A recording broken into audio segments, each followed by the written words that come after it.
Hi everyone, happy holiday. Um,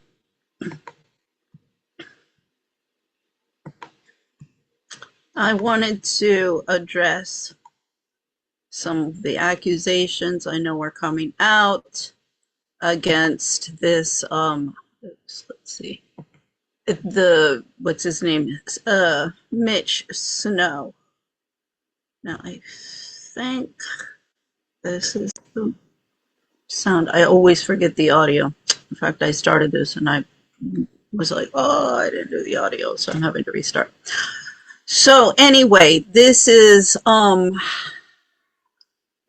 the Mitch Snow. He's the witness at Fort Huachuca that had seen Erica Kirk and the what's his face,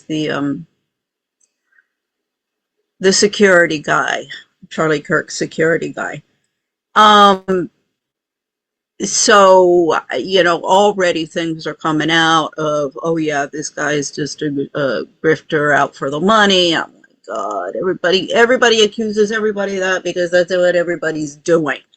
I mean, this is one of the issues we've got. In fact, that'll get into the next presentation.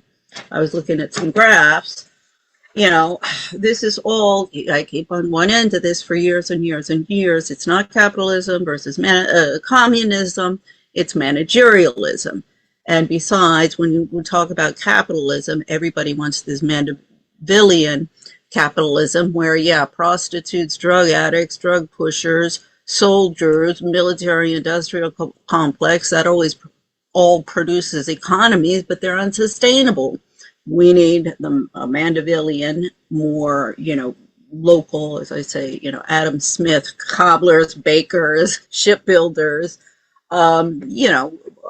honest, more, less industrial. I mean, you don't want to go back and horse and buggy, but we do need a complete turnaround in allocation of resources and where our populations are living. I mean, that started, there was a trend of, people moving away from urban areas and suburban areas out to the countryside with the internet and then with COVID. And everybody kind of saw that it is possible. It could produce some problems. But anyway, you still do need, the corporate, all these mega corporations need to be dismantled. We need to dismantle the military industrial complex. And well, this is also why the Charlie Kirk assassination is important at this point, and not just another one. We've had 5,000 shootings. I have an article that I've been working on. 5,000 shootings in the past, what is it, 10 years? Uh, so yeah, it is an epidemic in this, and that's in this country alone. So let's see what this goes into a oh, here, I think if I do this, do you have to crop it?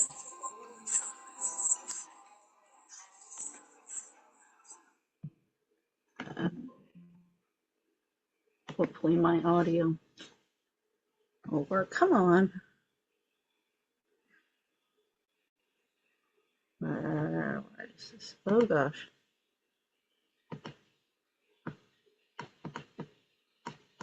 I'm not sure why this is not working. It's freezing up. Let's try it here. I will never settle for ordinary supplements or skin.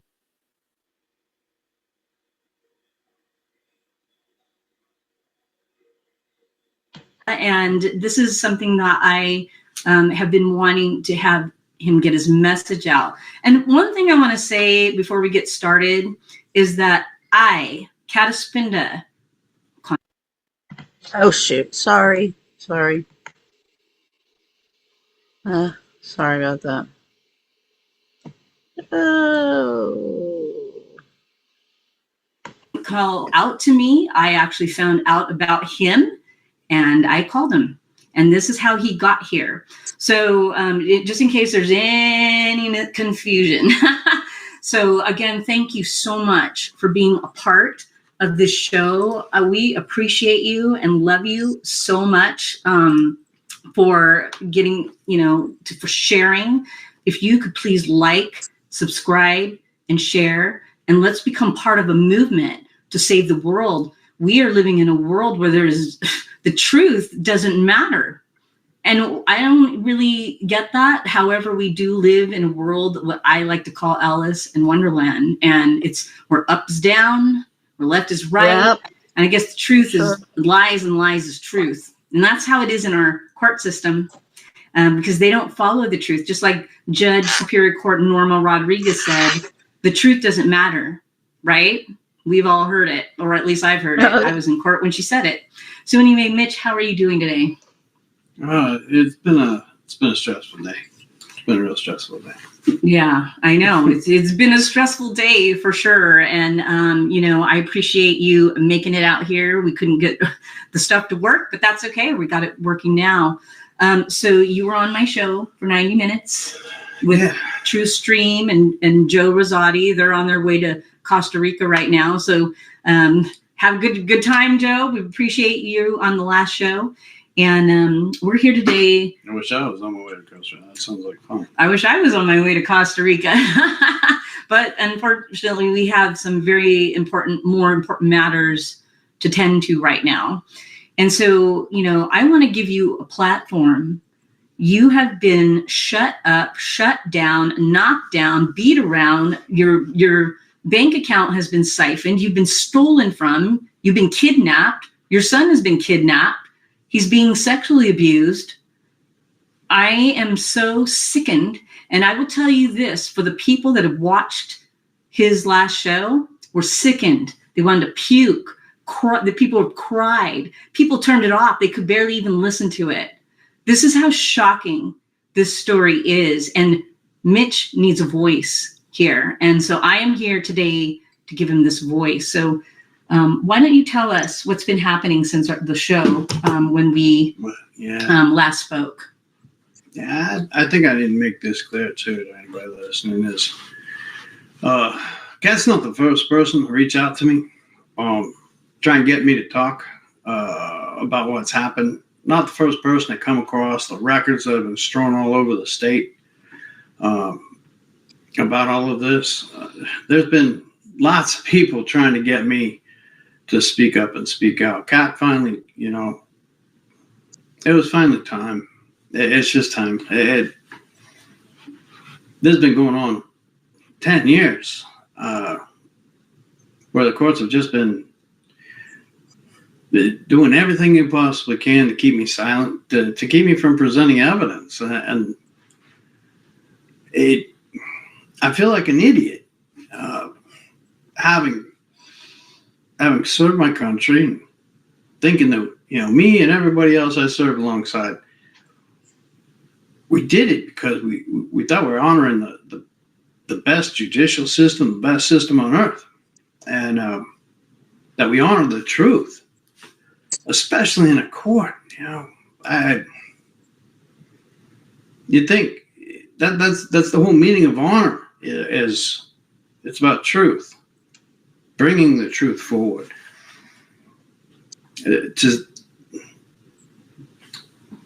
For the court members, the attorneys, sheriff deputies, everybody else they can pull into this to act against me as if I'm insulting them, as if I'm insulting the court by presenting evidence, presenting the truth of what's actually happened. And it's just peculiar. It's odd. And it goes against the grain of everything I grew up knowing or believing about this country or what we're supposed to be. But yeah, Kat's not the first person that's come forward, but after so many people, Kat and others telling me, people need to hear about this, and I get it. I just want everybody to know I've never wished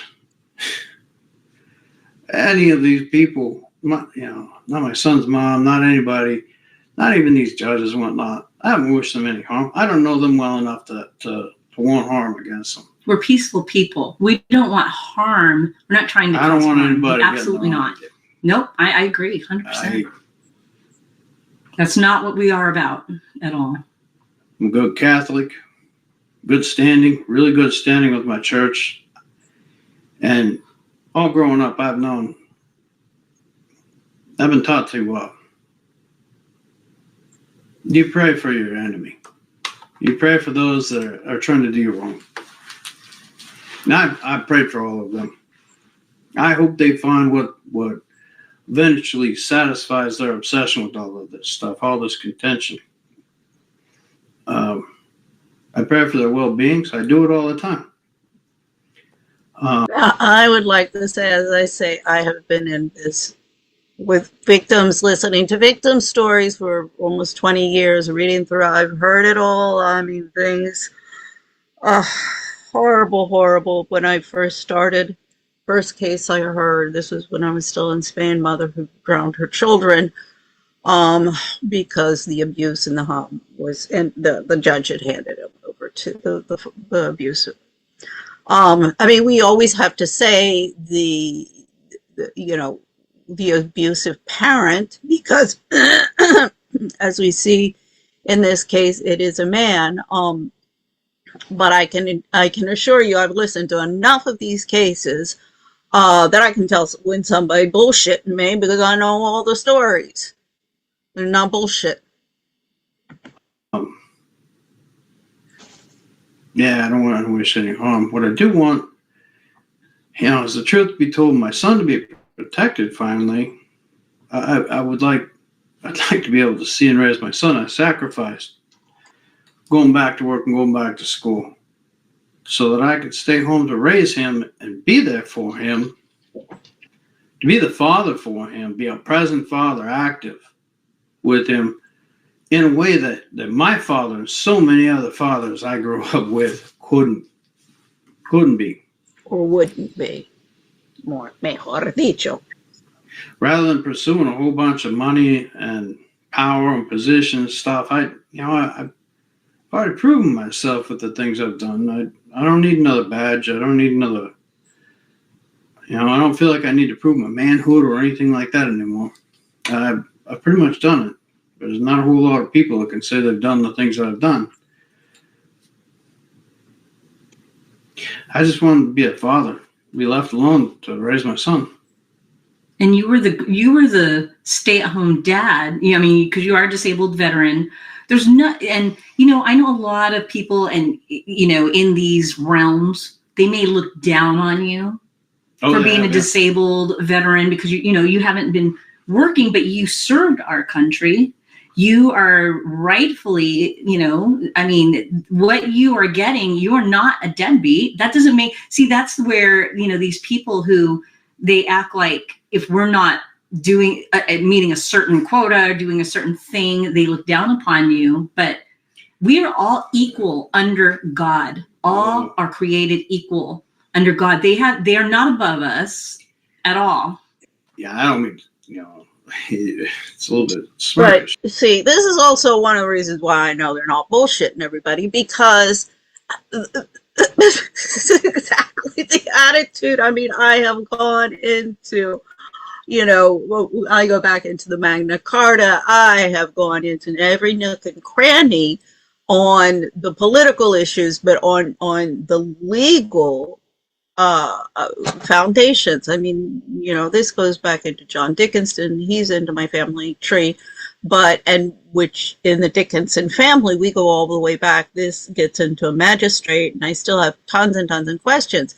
But as I say, I was going all the way back to Roman civic juris, the fundamentals of law, because it's a shit show.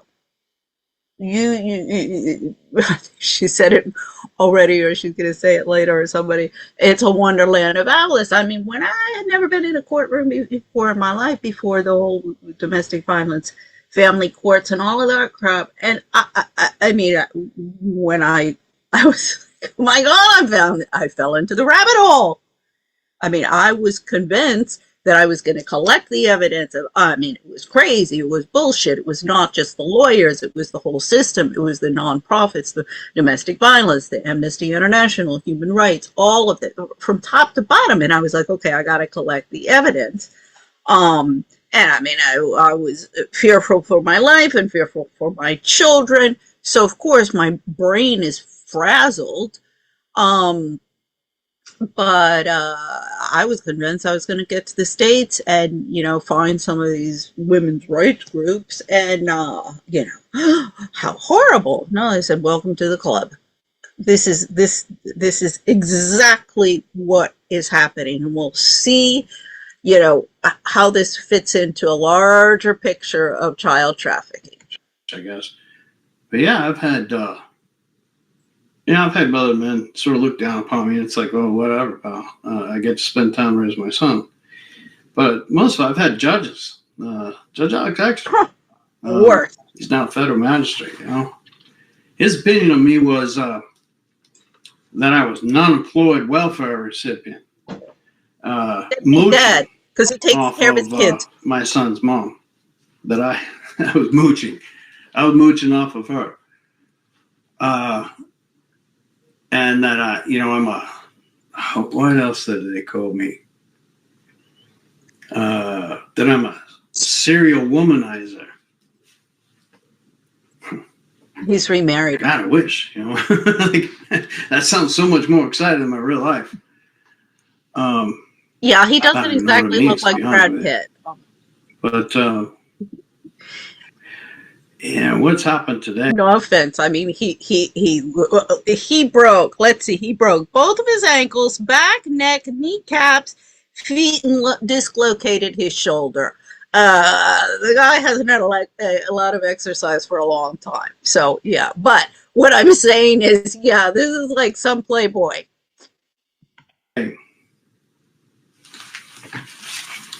Forgive me. I'm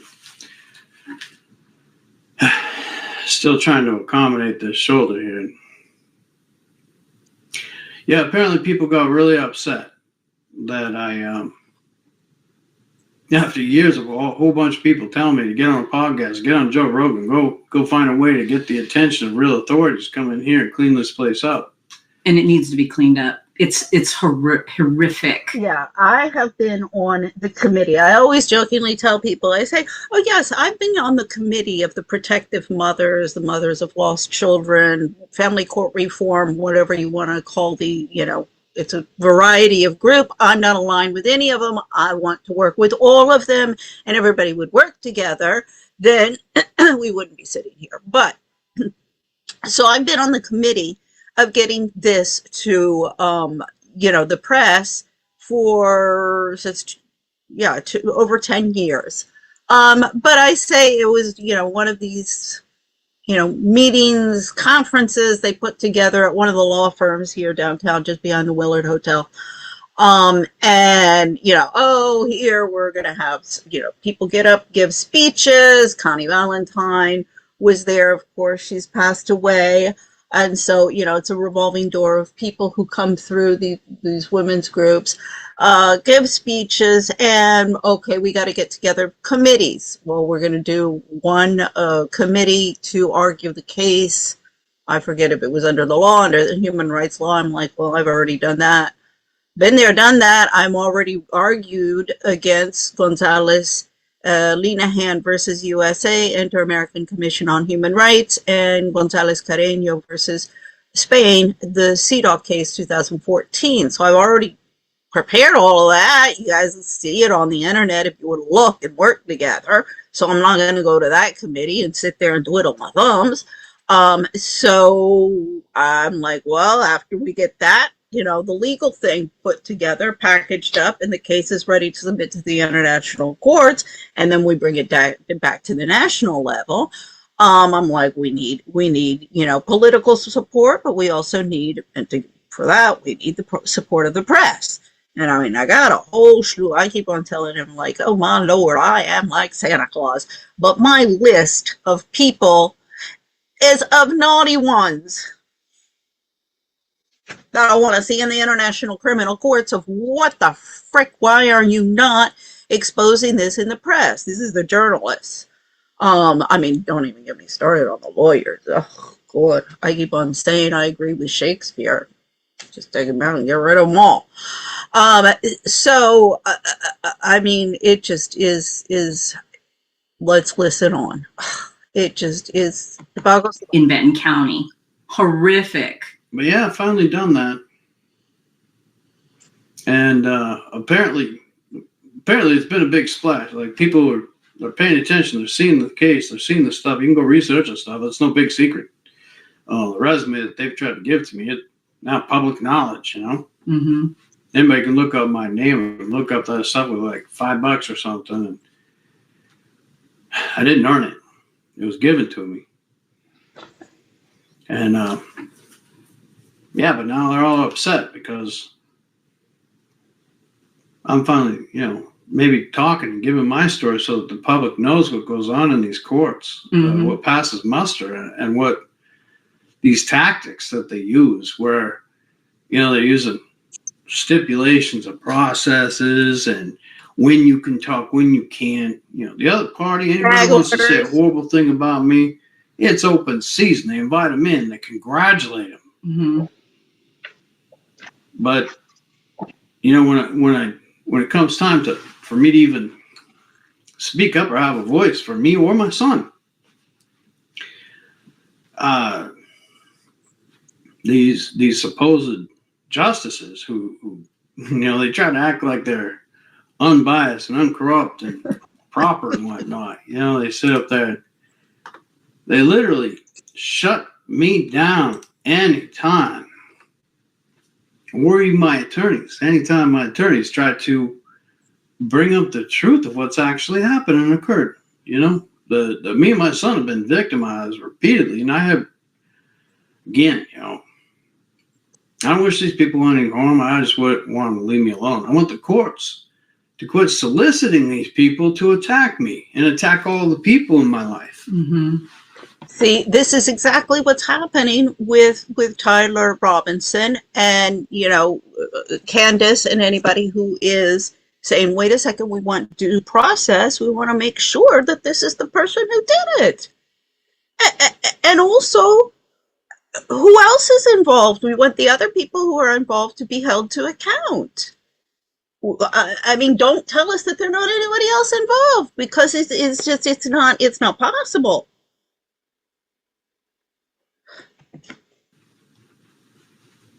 It's All the preposterous. court. And today is another example of that, where, yeah, apparently the reaction got back to the courts and got back to some of the other people that were, you know, with the protection orders they got.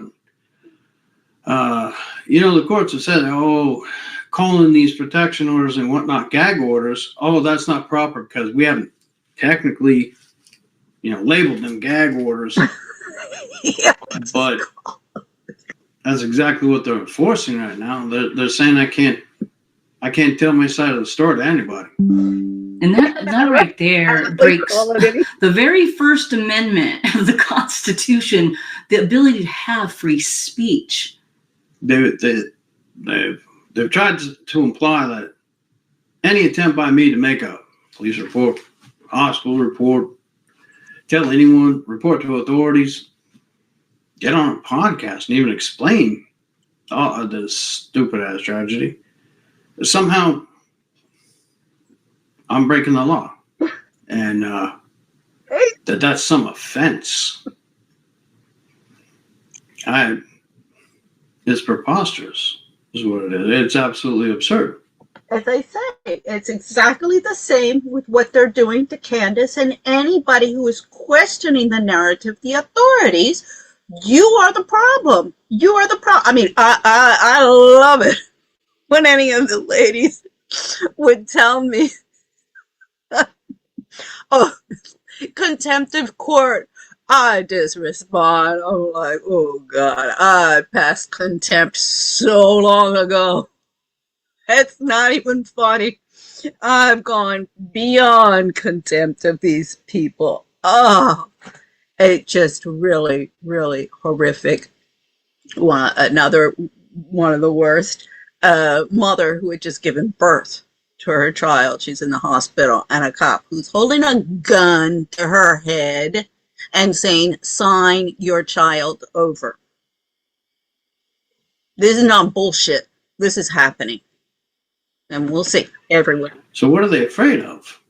You know, these protection orders that were given to people who broke into my house, came into my life, lied about me, lied about my son, created all sorts of trouble, harmed us, stole our money, stole our things. They gave them protective orders, rewarding them. Protecting the criminals. This is really the way the system is set up too, is to protect the criminals. And while children are being hurt, and it's not just you, Mitch, I am hearing there are dads, think of Kurt Benchef, 11 years in prison for trying to save his son from the hands of prostitutes and a pimp and being vaccinated. You know, what? How do they get this jurisdiction Bobby over Kennedy, us like this that? is a How do they get this power? And I know that they problem. use fear. Fear is the biggest thing that they will use against we, the people. And there is no justice in the justice system. There's just us. It's up to us to do the right thing. And it's really just about using our voice and unifying.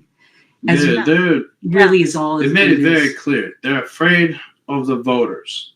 They're afraid of the public finding out that they do this kind of stuff, that they solicit people to attack somebody, to steal their money, and they split the stolen money with them in order to give those thieves immunity.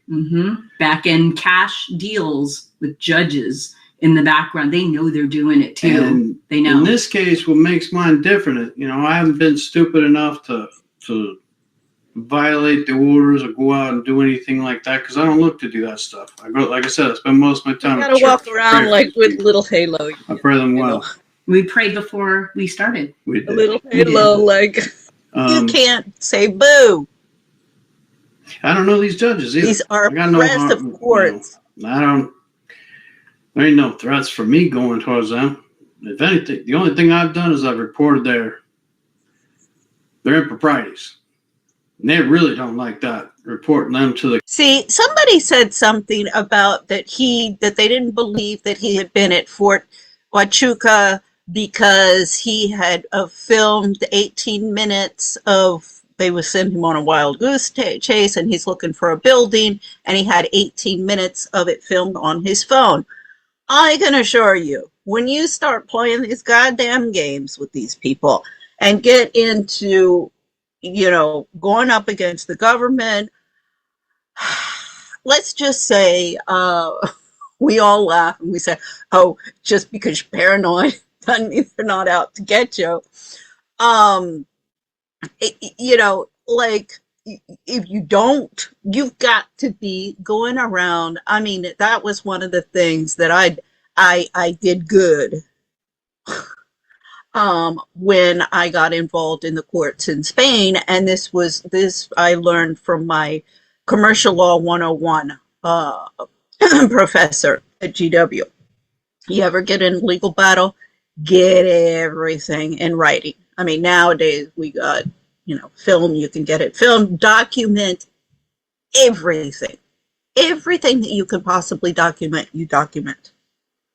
And now the problem with authorities are having is technology is getting better, and now you got your phones and everybody's collecting evidence right and left. And the authorities are as incompetent as they always have been. This is one of the problems. Andrew Bustamante brings this up all the time. They're really incompetent. And now, before, they could just cover it up. they had all of the mainstream media in their pockets. Now everybody, you got phones, you got podcasters, you got mommy sleuths. Who denigrates mommy sleuths? Bring them on. Oh, God. Commission on Judicial Conduct. No, they really don't like that kind of stuff. Well, we're not over with that. But that's going to continue. I feel like at this point we're just beginning. We're just beginning it. It's like we're just beginning at this point, not going away. It raised a lot of ruckus at the courthouse, and apparently some of the opposing parties are afraid of everybody here learning. Afraid of the press. What was presented in the last podcast, and Can we put this up? Is that okay? yeah. Okay. Yeah, that's my son. I mean, it's a favorite picture. We had a frame. There we go. It's the only thing one of the only things I've been able to save.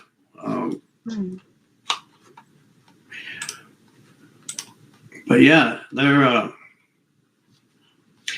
the parties involved have told my attorney that they're calling every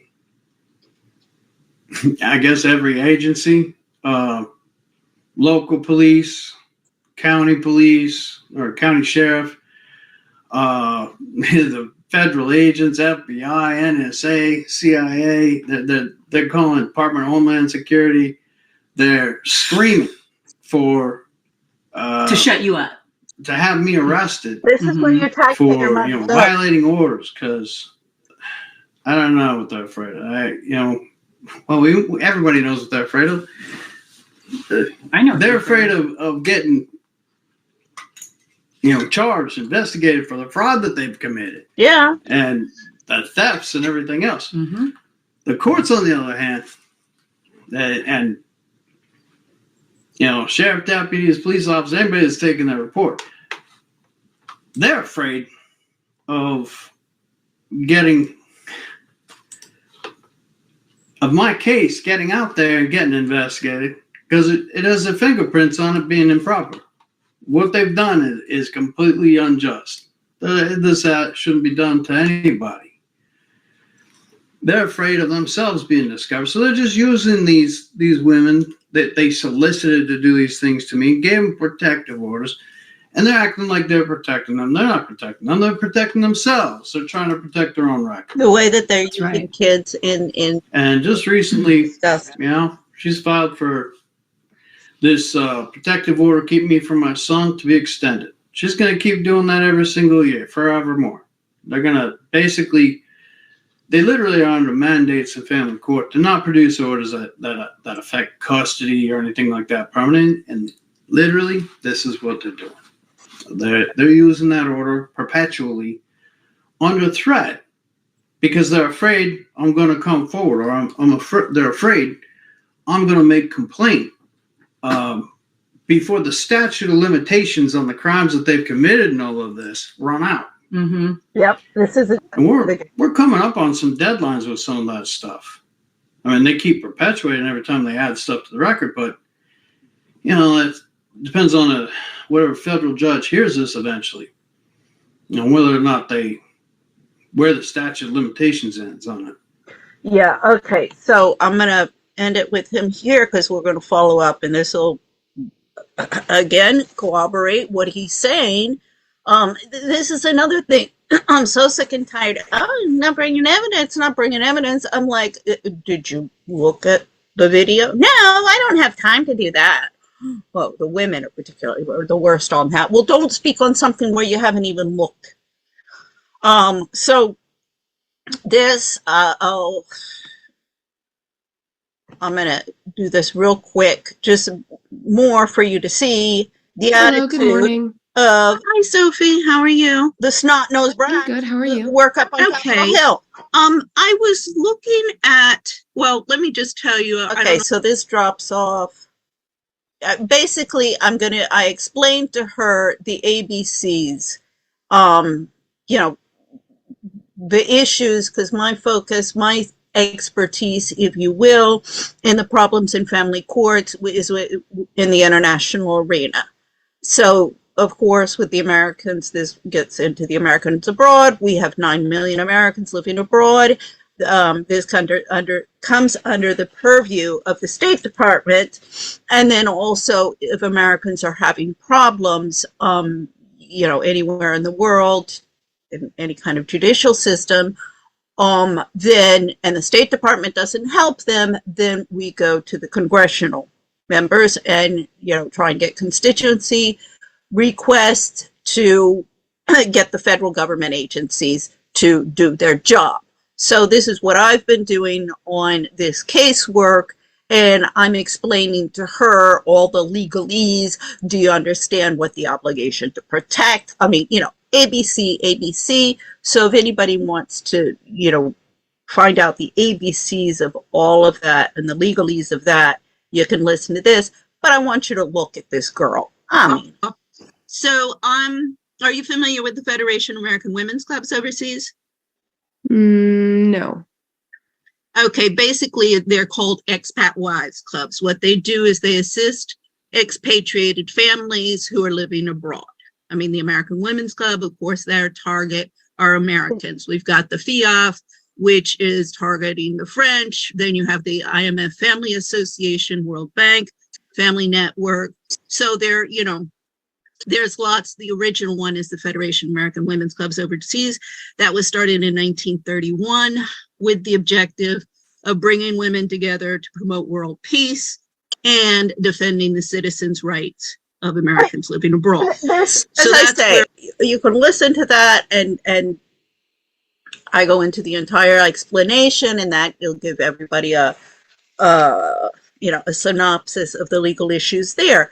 But I want to point out there is, we have been up on Capitol Hill for 15 years. We have gone to all of the congressional members. I mean, I go to alone because, as I say, nobody will work together. You go in with all of these women.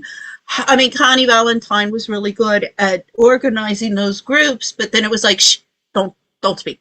I mean, I was like, you guys, you're bullying it. No wonder you're not getting anywhere. And so that's a revolving door. And I'm like, oh, well, I keep on saying to all of because first you have the experts who National Coalition Against Domestic Violence, Rita Smith, Leslie Morgan Steiner, that whole band of little Mary Libbies. Don't even get me started. So there's problems with the experts and the domestic violence and the feminist women's rights nonprofits, anti-feminist feminists. So that's all problematic, but also amongst the victim turned activist. I keep on going, you guys, you're sitting there going, oh, the woes of the world, all the woes of the world are patriarchy. And I'm like, all you're proving here is women can't work together, and that's why we end up with patriarchies. And men taking over and taking charge because all you people do is sit around cackling and stabbing each other in the back. So stop with your whining and your bitching, and let's work together and kick butt with these people. Woo! So this is I came across this documentary because, believe me, we got documentaries all over the place. And in fact, Ryan Mata was like, well, I got a problem because I'm spending all this money for documentaries, but you got to give them away for free for people to look at because there's so many of them. Spread the word. Yeah, my sister, I told her, she's in Colorado, in Telluride, Colorado. And she's like, oh yeah, Telluride, their film festival. Oh, it raises awareness. I'm like, yeah, you can't raise awareness with people who don't give a shit. God, and the American ruling elite doesn't give a shit. They don't want to know anything about this. I have been canceled. I mean, and it's not just the Americans. Everybody know on the other side of the Atlantic as well. Everybody should be ashamed of themselves. See, it's the greatest fear of parents. I mean, anybody try to pull that shit. Come on.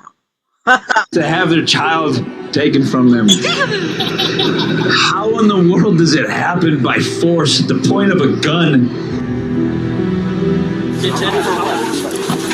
I brought the spoon. Get out of the car. Hey, you can't abuse me. Give me the baby, okay? I can't. This one really made my stomach sink. I can't even believe this story. Cyrus, the 10-month-old baby who's been kidnapped, stripped from his loving parents by CPS. No, go in the car. Cyrus. In the car. It's all right. It's okay. Cyrus. It's okay. It's all right. Cyrus. No. I don't want anybody to have to endure this.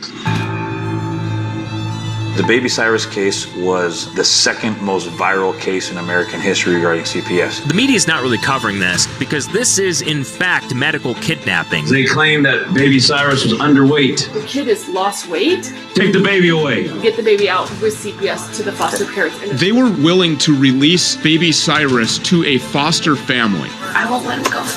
It offers financial incentives to the states that increase adoption numbers. There's billions of dollars to be had just from the federal government if you take the kids out. They are profiting off of it. Now, that Congresswoman, I need to look at that and I need to put some notes in here. But I remember that Congresswoman, she's one of the few who has spoken out against this, and she ended up unalive, as they're saying nowadays. I'm like, oh my God, guys, this is getting real bad on YouTube. Nothing more evil, there's nothing more wicked than what I call child profiting systems.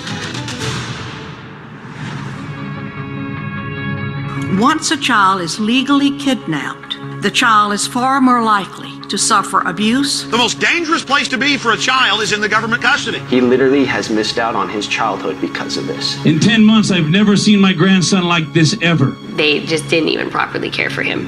It just looked like he was half dead. That's the care that these animals are saying. Protesters taking sides in a child welfare case. We need more people out here. We need more people to stand for this. I was extremely naive, and I thought there's no way that my son would be taken from me. These are loving parents. They followed every instruction they were told, and they're being treated like criminals. These parents, trapped in the system, become like refugees. They do not know what to do, and the loss of their children is devastating. No man lives in freedom if you live under the constant threat of your child being taken away from you by force. I'll do anything for Cyrus, for my son. I'll do anything for him. I've seen this so many times. I can't be that next person. I can't.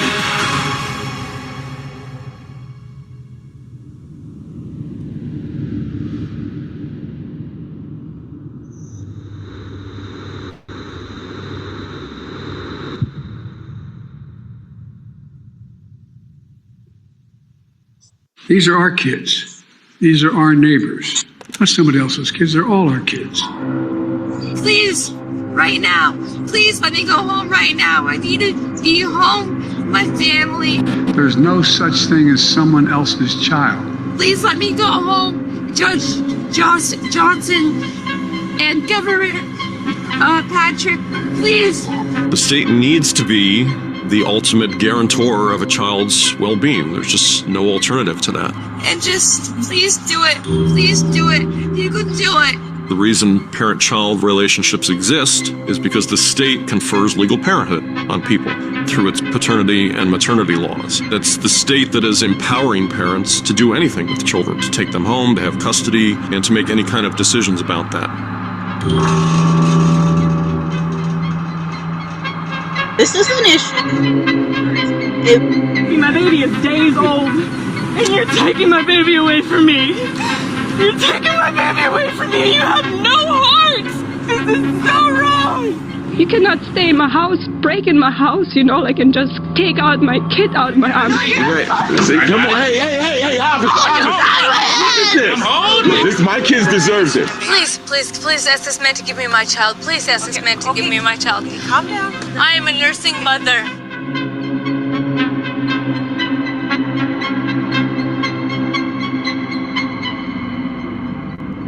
Must take it away. We bring social workers into homes of parents to help them deal with how to raise their children. All I really want to be with is with my family and my friends, and it's all I want is just to be with my family and friends back home where I want to do it. Right now, you can do it. You're the one that's judging this. This is one of the most screwed up parts of the United States. Parents have no rights. Parents have no right. America, what if I told you that the federal government crafted a vile incentive scheme, letting states rake in profits by ripping children from their loving parents' arms, bankrupting those families, and wielding lawfare to silence their desperate cries for justice? Would you believe me? Would you call me a conspiracy theorist? Child Protection Services is legally kidnapping their children. It's not a service organization at all. It is a quasi-law enforcement prosecutorial agency, and all the funding goes to removing children. Stop stealing our babies! The Adoption and Safe Families Act and other budgetary incentives and bureaucratic quirks effectively place a bounty on the heads of children suitable for adoption. It's a for-profit scheme. The more kids, the more money. Their agencies get additional money. The family court gets additional money. I was ordered by the judge not to speak to the media. When you have secrecy and unchecked power, you have a recipe for corruption and abuse. He just was in a movie. They are incentivized to essentially traffic these children. America, what if I told you that Child Protective Services is operating the world's largest government-backed, taxpayer-funded child trafficking network, and the very system designed to safeguard our children are the ones robbing them of their futures? I was depressed most of my life. I was sad because of what Child Protective Services has done to my life. You traumatized me! It's unethical and it's immoral. CPS is the only state agency with the power to walk into any family's home at any time and remove children. We're CPS. We don't need a warrant. This is something that happens far too frequently. CPS oversteps its bounds in the best interest of the children. That's a catchphrase that's used by CPS to justify any action that they take. There's so many incentives that are financial, but there's a lot of other illicit stuff that happens to kids in custody. The social workers in America and in Europe took hundreds of thousands of children from Christian families and gave them to pedophiles. All of the child services agencies that initially started out in the service of children becomes an organization that is in fact hunting children. Our children are the targets, and millions of people in government, education, our healthcare systems, our child protective systems are complicit in the agenda. Pedophilia is how the deep state recruits and controls people. From the powerful elites down to otherwise ordinary men, children are easily being bought and abused around the world. 500,000 kids per year are removed by this child trafficking organization from their parents. Many disappear and never are ever heard from again. Once the public realizes that the government is not protecting their children, then everything else about the government is called into question.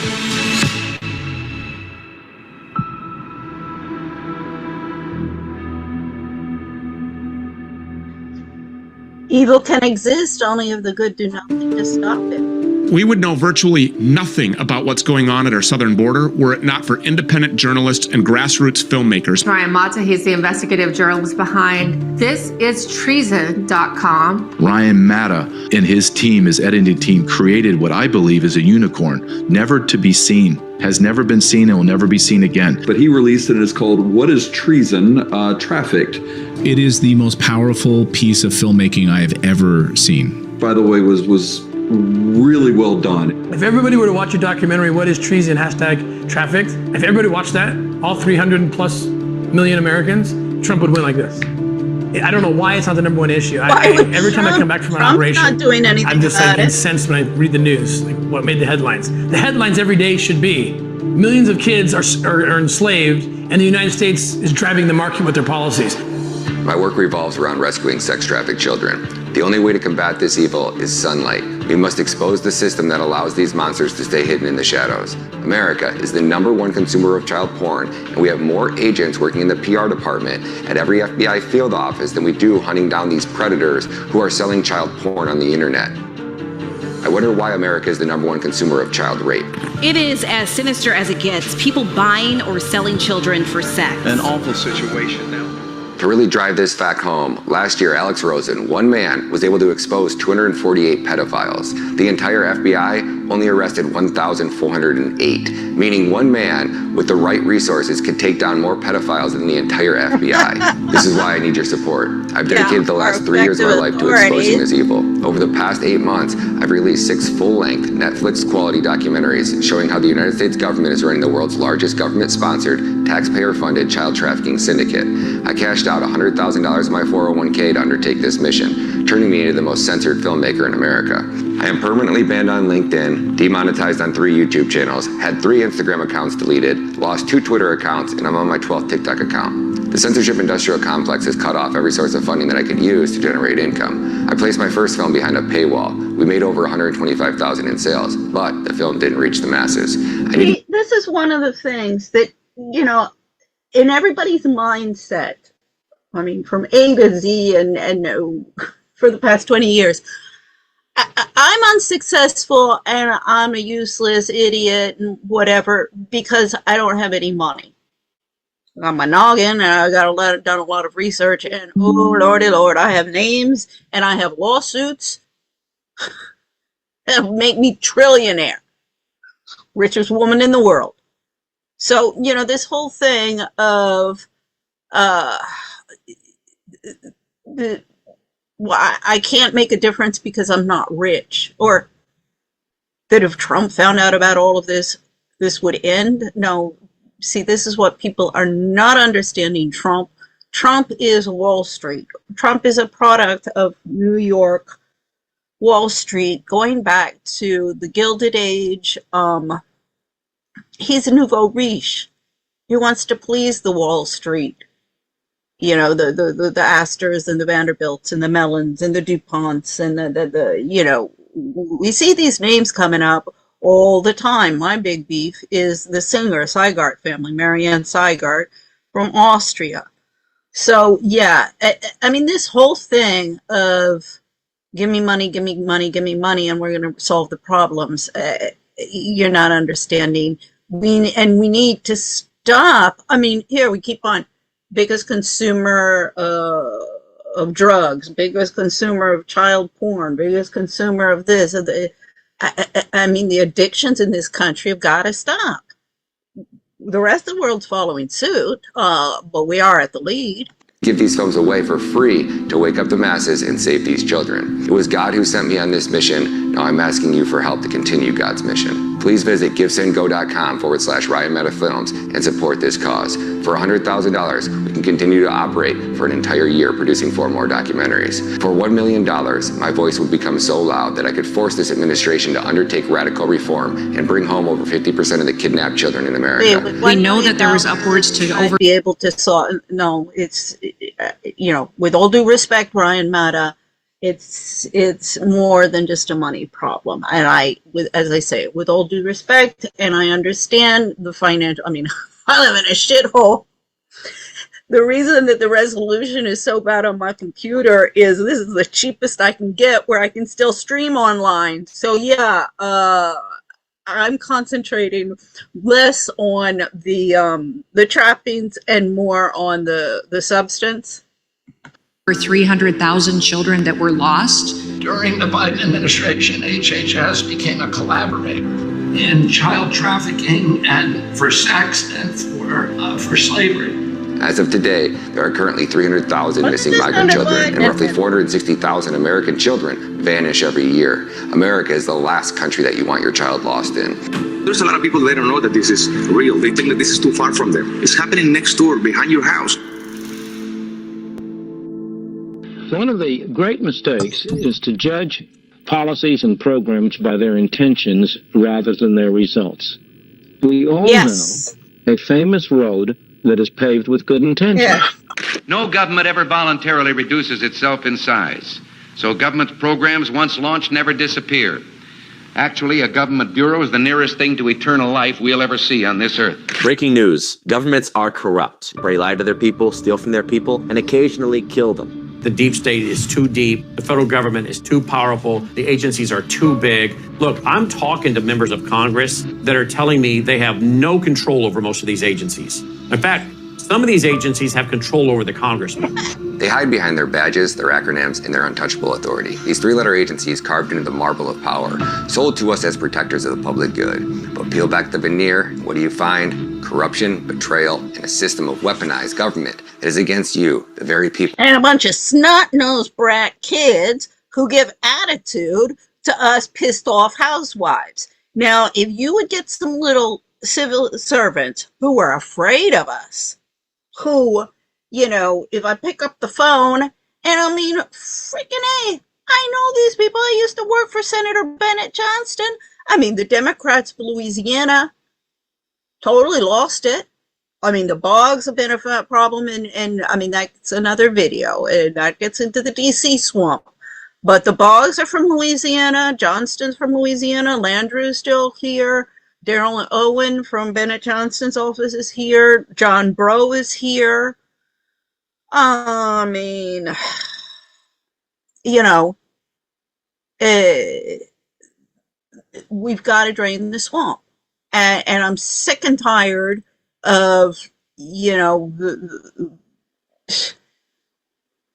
rhetoric. Yeah, lots and lots and lots of rhetoric. Oh, but no, we can't touch that one. We can't touch that one. I mean, bullshit. Get rid of all of these law firms in D.C. Well, they claim to serve. And this is so important for people to understand. When the government does something evil, when the government does something wicked, they cloak it.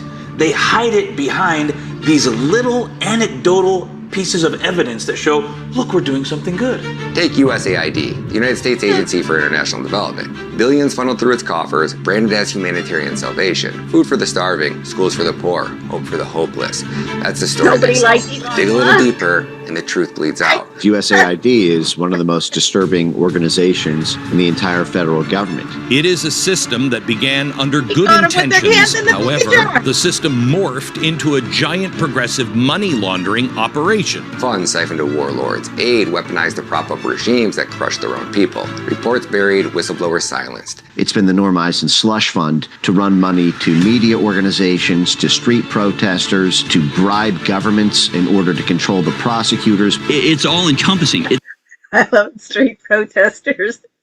One of the things that you'll find in Washington if you come here are canvassers. And everybody hates the canvassers because they want money from you. And everybody in, you know, Washington, well, this is Northwest, already, you know, in their through their companies and stuff, they give money to all of these things. So it's a really tough job for the canvassers. So they're really obnoxious. And so most people like avoid the canvassers and I'll like walk away from them, and I'll just be pulling out my business card and I'm like, okay, if I listen to you, you're going to have to listen to me. And then I'll go, okay, if you go on to ProPublica, what are you, say, Save International Children or something like that, Amnesty International, that's another one that's always here.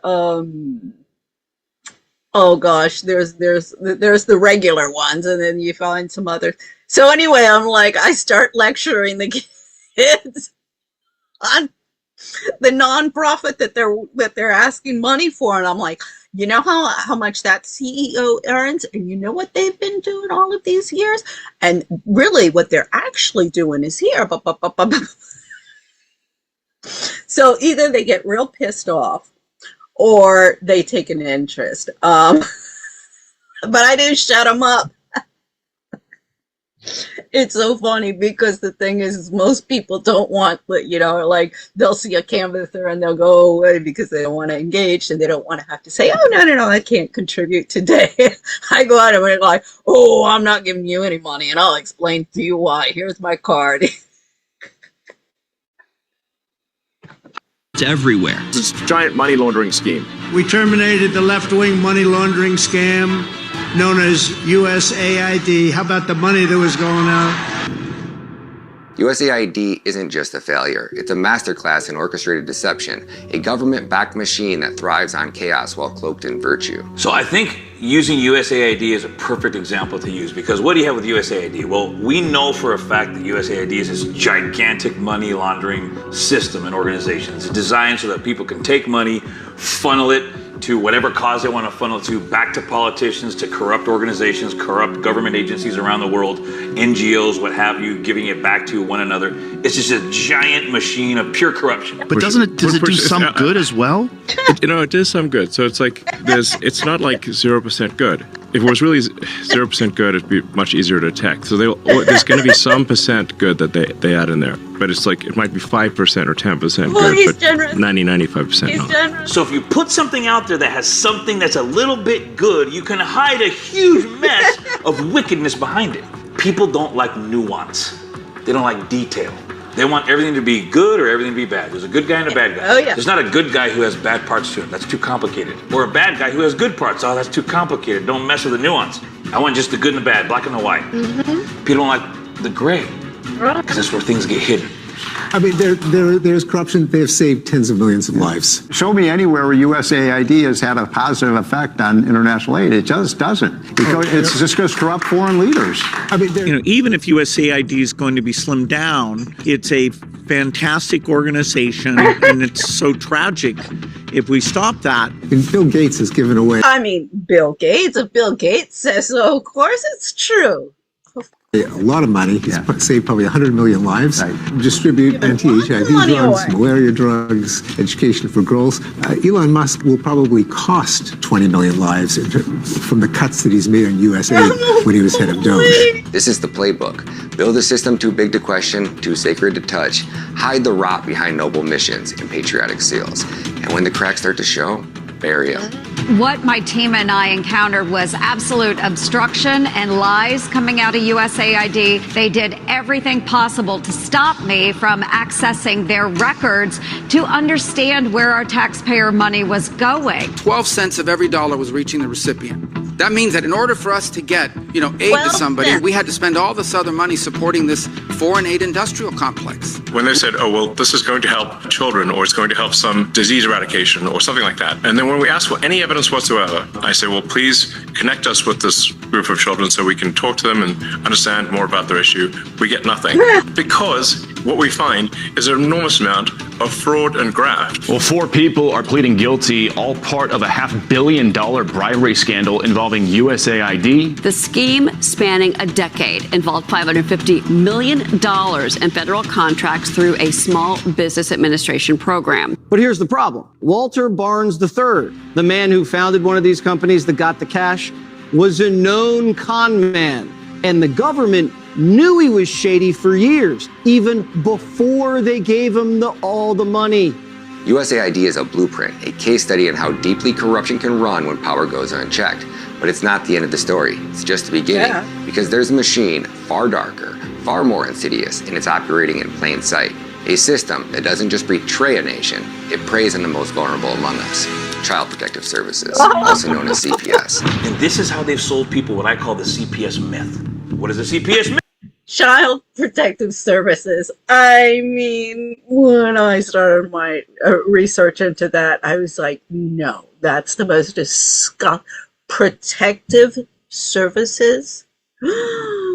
Bunch of Nazi fascists. Diego, the CPS myth is that CPS is an institution and an organization that is one of the best parts of our government that exists to protect children from abusive or neglectful parents. Because is it true that there's neglectful parents out there? Yes. Is it true that there's a percentage of parents out there who are abusive? Yes, it is. I've dealt with them. I've seen it firsthand. I've put some in jail. So I know it for a fact. It's real, it's true, that exists, and I think everybody knows that. And if we can point to the fact that CPS is an organization that saves those babies from that, oh, it's this great organization. And that's how they hide their wickedness. They hide it behind that facade. I am living proof that the independent living services can make a difference. They put out this minor story here and this minor story there. These young people here should give us all a lot of courage. They represent out of the most difficult circumstances. And sure, you can point to the child that was taken away from the parent who was abusing him. After dealing with an abusive situation at home, I entered the foster care system and then was permanently removed from my family. I found many supports along the way. And you can point out the child who was taken away from the drug addict parents, and you can point to the family who was a foster care family who raised a child when the child was an orphan or something like that. And they love to point that stuff out.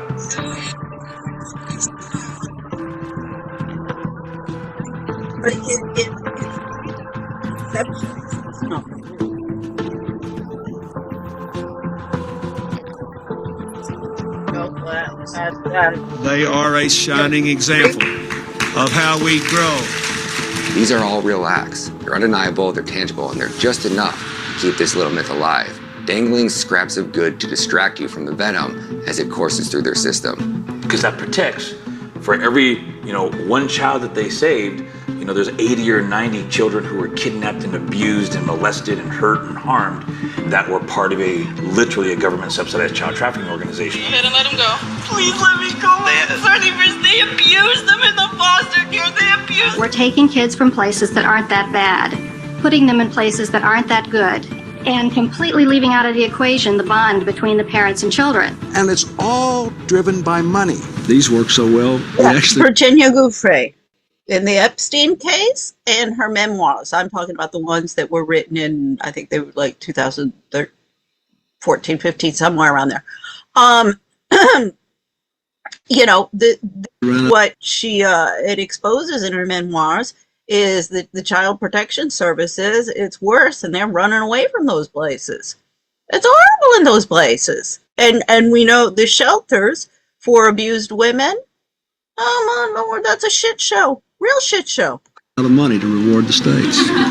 All of the taking of the children that is going on right now. They can take your kids away right now if they want to and get away with it. People who aren't accountable to anybody probably are going to make some mistakes. This agency has completely run amok, harassing families who are completely innocent. It destroys lives. It bankrupts people every day. It tears children from their homes. And just so happens to be a $50 billion a year industry. Is Child Protective Services just an official government kidnapping ring? Yeah. Basically, yes. Now, if you expose this stuff, they'll try to kill you. Over the past decade, every celebrity, politician, or independent journalist who tried to expose this satanic child trafficking enterprise has turned up dead. Senator Nancy Schaefer from the state of Georgia, our neighbor to the north, she uncovered the same thing you've uncovered, the same thing we uncovered. I wrote a scathing report entitled "The Corrupt Business of Child Protective Services." The report cost me my Senate seat. Senator Nancy Schaefer of Georgia's 50th District was set to release her documentary called The Corrupt Business of Child Protective Services in 2008. They had just financed the movie documentary about all these children being wrongfully scammed by CPS.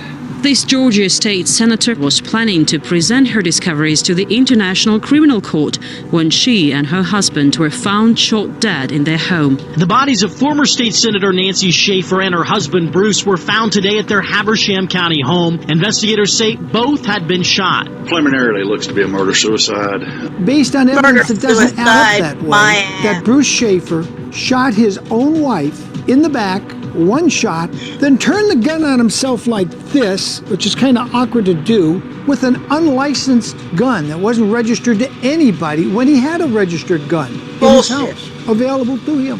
That apparently is what the Georgia Bureau of Investigation wants us to believe. The GBI labeled the incident a murder-suicide. Case closed. If she was a U.S. senator, what do you think they are planning to do to me?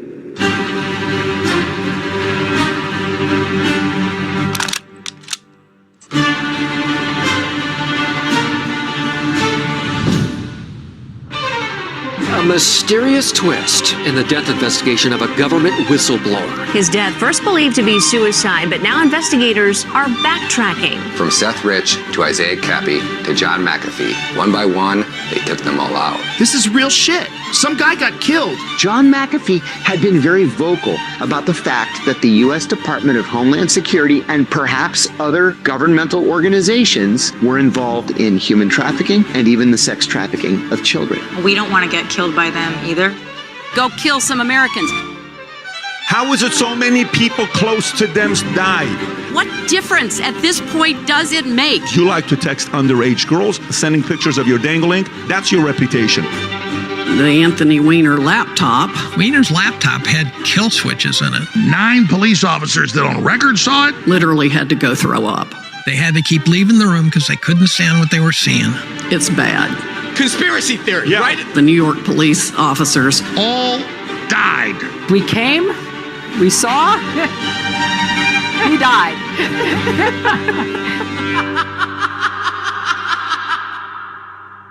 Hi, Justin. I'm so thrilled that you are studying the Adoption and Safe Families Act. And you know what happened? The number of children adopted more than doubled. Meaningful progress for our country and particularly for our children. The Adoption and Safe Families Act, we have got some now guidelines that we have to move children through the system somewhat faster than we ever did before. Our government and all governments have traditionally deferred to the family and said, how you raise your children within certain limits is up to you. At what point does the state step in? And at what point does the state say, I'm sorry, you're doing a terrible job? There comes a point when the state must terminate a parent's rights if it's in the child's best interest. But once we do that, then we have to provide the professional resources for these kids.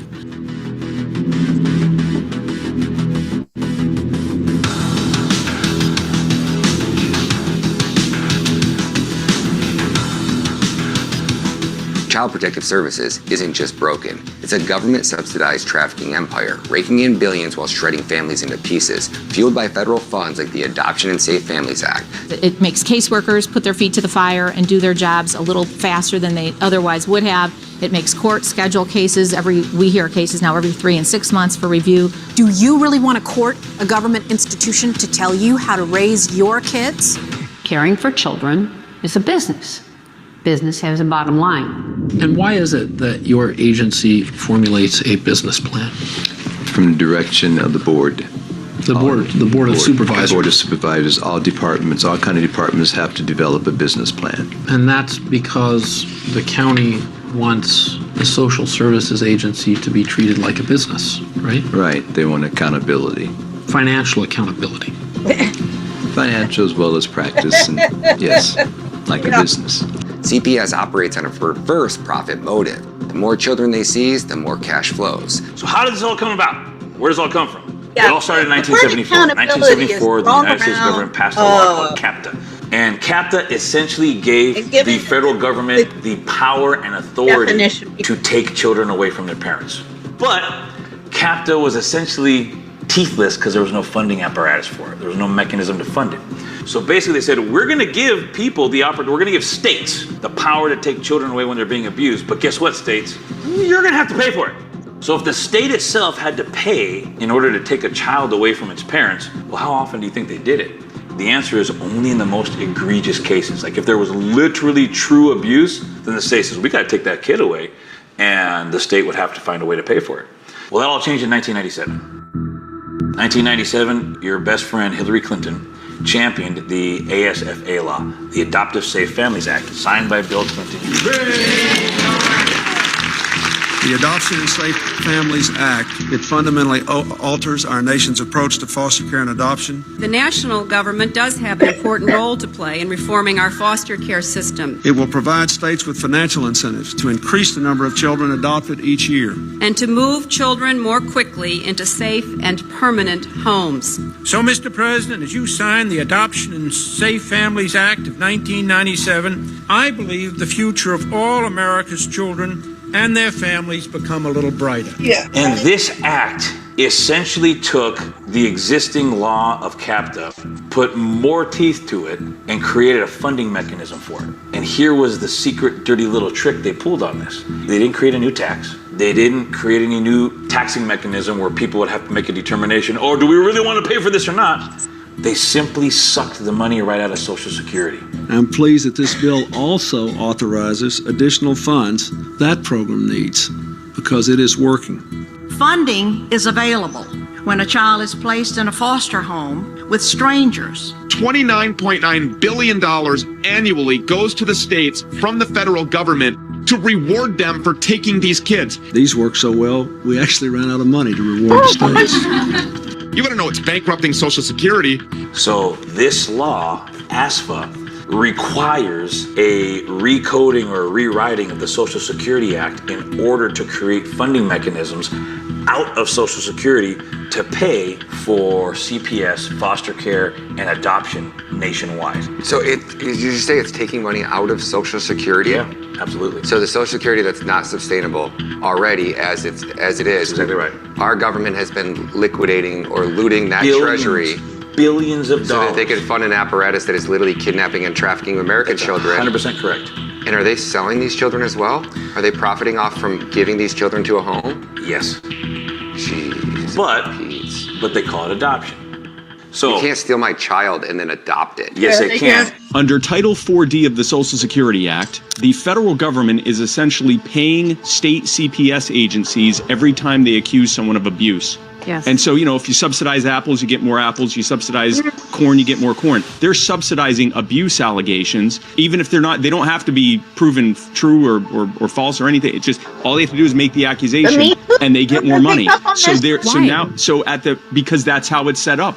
With recent changes at the federal level, state government gets reimbursements based upon the rate of adoptions. It's an allegation we've seen many times in our 3-year-long investigation of Kentucky CPS, that instead of trying to bring families together, the cabinet forces adoptions to earn more federal bonus money. You get praise. The cabinet praises you for terminating rights and adopting the kids out immediately. She says the concerted effort to take children away and put them up for adoption was so brazen, she actually saw someone successfully place an order for children.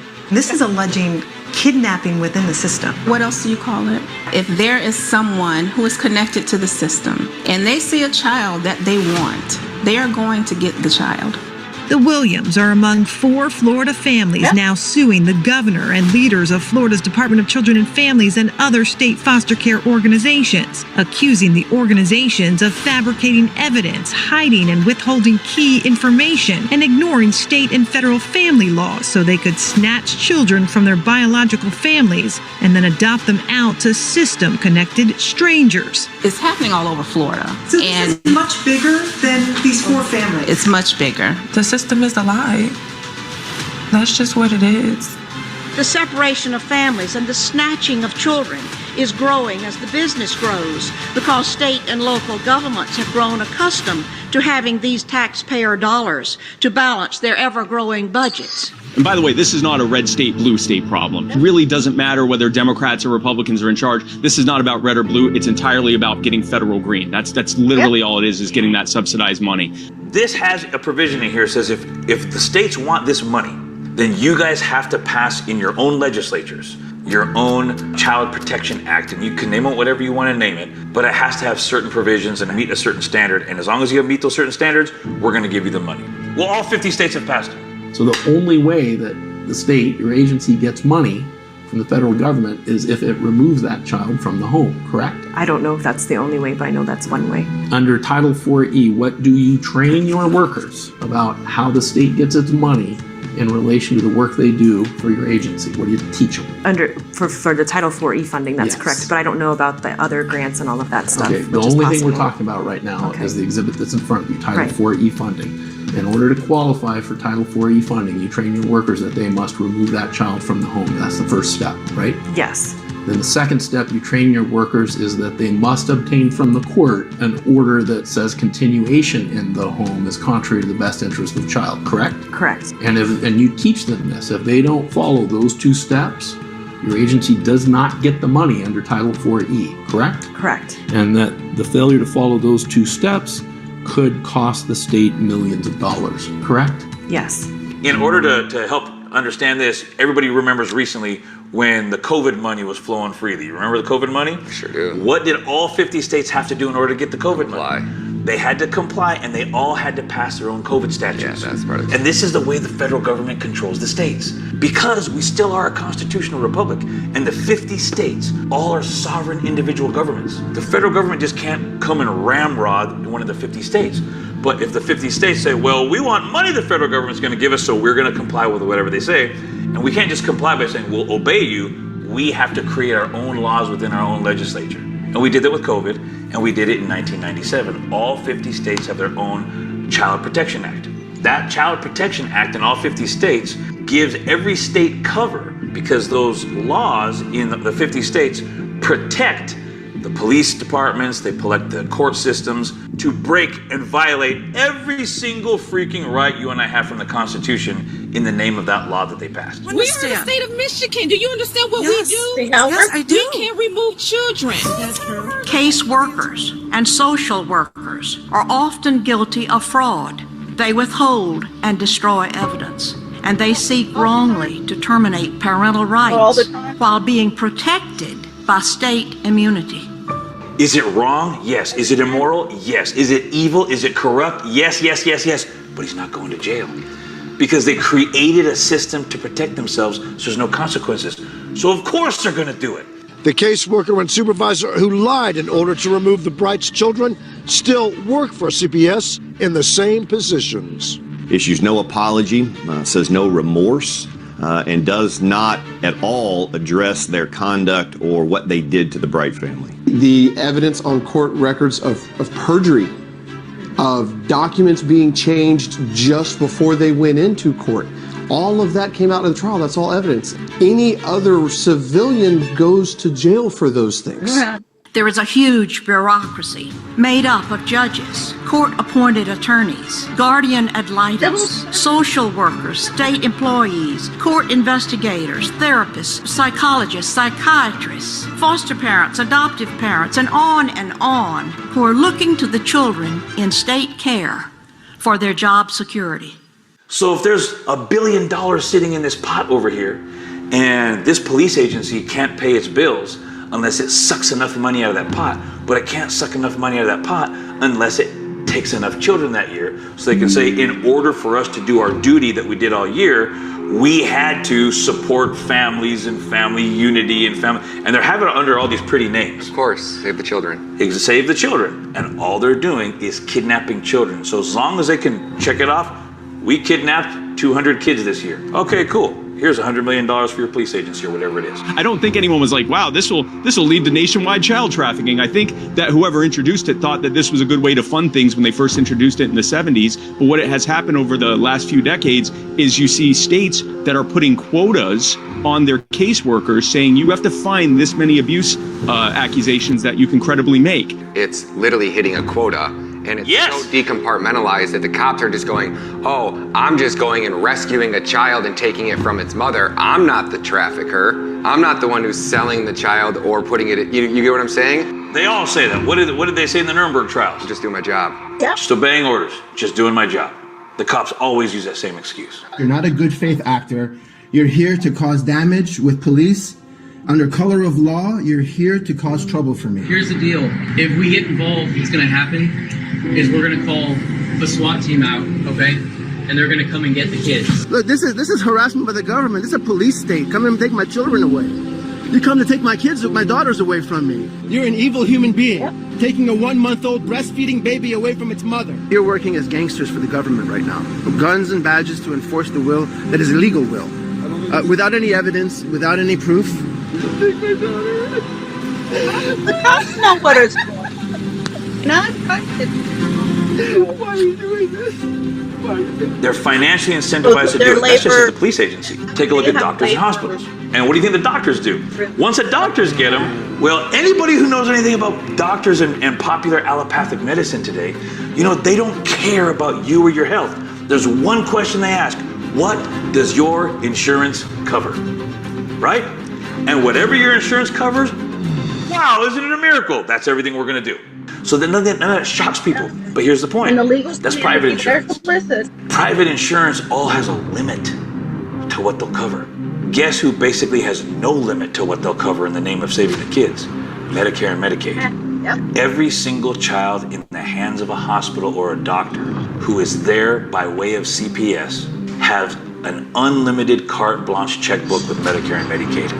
Anything they do is covered by Medicare and Medicaid. And do they have the legal authorization? Yes. If your kid is unvaxxed and then they now have custody of your kid, He's getting every booster, vax, all of it, all medical treatment, all paid for on our tax time? The answer is they are able to do anything they want to do if the doctor deems it necessary. If they believe it's in the best interest of the child. That's exactly right. Which any quack doctor at who any went to point. any of these schools is brainwashed into going, yeah, it's in the best interest because it's also in the best interest of my paycheck. It is in the best interest of the child to be removed and medicated, usually against the parents' wishes. The family of Justina Pelletier claims their daughter was held by Boston Children's against her will. They're going after the hospital and the doctors who they say violated their civil rights. When that pediatrician that is part of this pipeline sees this child with an injury that's being caused by a sickness, they don't say, oh no, this child has this illness, we need to get them treatment immediately. They think cha-ching. They have unlimited ability to take money from us. On the other hand, you have limited resources with which to try to fight for Justina. Right. The whole system, the way it's set up, whether it's in Massachusetts or whatever, but you're fighting the state that you're in, and they've got obviously deep pockets, state of Massachusetts, DCF, but you're also fighting the hospital that's behind them. This is happening in states across the country because of a perverse funding incentive where the federal government pays Child Protective Services and everyone down that pipeline, but only if they call it abuse. Even if it turns out not to be abuse, they get money. The only abuse you've been accused of is doing what the Tufts doctors wanted you to do, and as you pointed out to me the other night, what the insurance companies paid for. Why would they pay for these procedures that were totally unnecessary? The doctors. And if that child ends up being put in foster care, they get even more money. And if that child ends up being taken away from their parents permanently and put up for adoption, they get even more money. Please let me go home right now. I need to be home with my family and just please do it. You can do it. You please. I know you can do it. Please, right now. Please let me go home right now. That is what it looks like when someone looks at a child and doesn't see them as an individual human being. They see them as a funding opportunity. I think just looking at the images that we're seeing behind us, I mean, you look at her under the care of her family, and then you look at her under the care of the government, and it seems to be that the government's treating her as though she's a piece of property rather than a person. And when the parents get in the way because they want their child back, they see them as a political obstacle. We gotta free Justina! State of Massachusetts, get ready to have your phone lines be ringing off the hook, because now the country is enraged. She was doing better under their care than under the care of the government. We just want the government out of our lives. They say a child in the foster care system, by the time they turn 18, is worth over $1 million to the government. The states pocket thousands per child funneled into the foster care and adoption pipeline, with bonuses for special need cases or quick placement.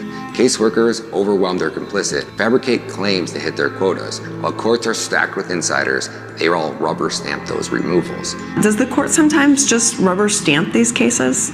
I'd like to say no, but I think that it is true that sometimes not enough attention is given. They want the court to make those orders because those orders are what get them paid. I mean, does the judge get paid? The social workers are actually trained by the judiciary on what they need to say and how they need to fill out the forms in order to get the Title IV funding from the government. So the judges are in on it also. They're all drinking coffee out of the same pot. They're getting paid. They're getting paid. They're getting their salaries. They say that each state has its judge, individual rogue judge, or its individual rogue court. The whole court system is a mess. It does not protect children. After having worked in this arena for several years, I do not believe that a single child comes out whole after having been in this system. Children vanish into this leviathan of group homes, private agencies, and unvetted foster parents. Some are sold to predators under the guise of care. A child who is taken by CPS has a 700% higher probability of adopting out to a gay parent versus a child who's given up by their adopted parent. This isn't protection. It's a demonic state-sponsored market trading kids for dollars with zero accountability. Guess where most of these children are adopted by? Most of these children are adopted by homosexual couples because other adoption agencies, Catholic agencies, Christian agencies, Mormon agencies, they don't adopt out to homosexual couples. But if you get a kid from the government, they're more than happy to give them to queers.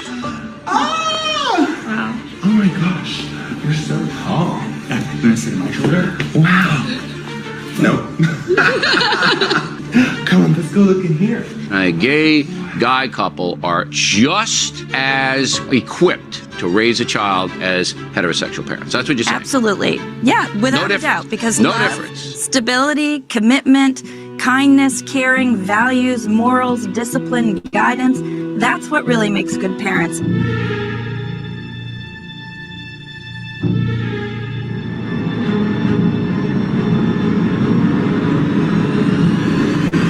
Developing now, a couple is behind bars accused of producing child porn. Authorities say with their adopted kids. Two Georgia men will spend the rest of their lives in prison after being convicted of adopting two young boys, then sexually abusing them. Inside their home, investigators collected 7 terabytes of child sex material. Let that number sink in. That means these dads had more than 3,000 hours worth of child pornography recordings of their own sons. It's almost as if these men adopted these children for this explicit purpose. Not the first time we've heard this story. This gay couple charged with molesting their adopted sons also pimped them out to pedophile ring, FBI says. These people want to rape them. A critical mass of gay men are interested in raising children out of the goodness of their own hearts. That was the argument. But I'm saying gay men, is what they call it in the news, are adopting children, and most of them are social worker kids grabbed by social workers. And they're telling you right here, same-sex couples raising children are 7 times more likely than their different sex counterparts to be raising an adopted child. And they're getting them all from CPS. Basically, it's the only source for a homosexual couple to get an adopted child. Look at her. How could you not love her? Look at that face. Children who are raised by gay men ultimately face double the risk of depression in adulthood. They're also at a significant risk of being sexually abused, even though nobody wants to talk about that. And they give them to these pedophile men who then sell them to rape gangs. My son, who was taken for a period of time, is now back, was put in a group home where the young children there were offered up to adults for sex, minor children.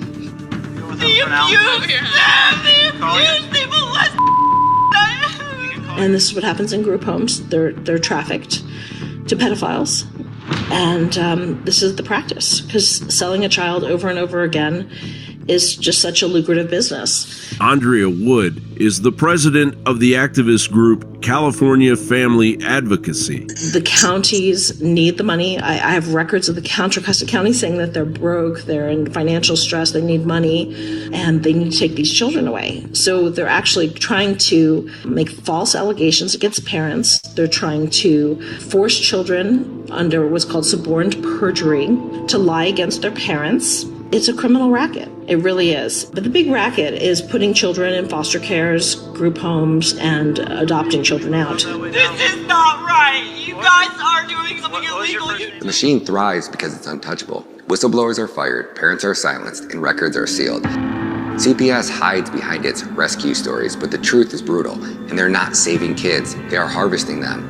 Every dollar Congress pumps into the systems just tightens the chains, turning children into commodities and families into collateral damage. We're pulling back the curtain, exposing the beast for what it is, the world's largest, most insidious child trafficking network funded with your tax dollars. CPS, the agency you were programmed to trust, is a predator in disguise, and the United States government is the enabler. Today, we step into the heart of this betrayal with a story that will rewrite everything you thought you knew. This is the story of baby Cyrus, a child torn from his family, a casualty of CPS's ruthless machine, and through the voices of 4 family members, we'll uncover the pain, the lies, and the truth that will leave you outraged.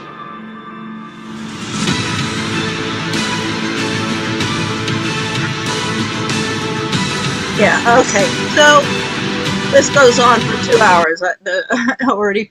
So in the video, you'll have a link to these slides, and you can watch these videos in their entirety.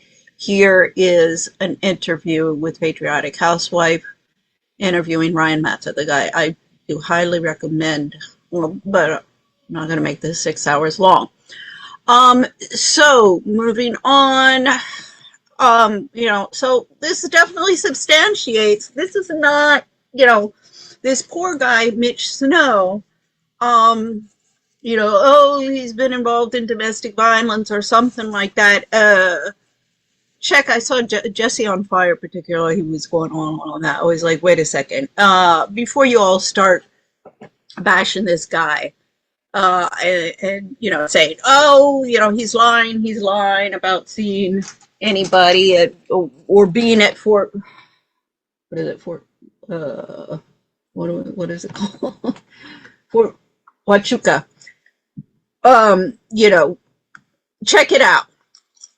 Because, I mean, yes, people lie all the time. All of the time.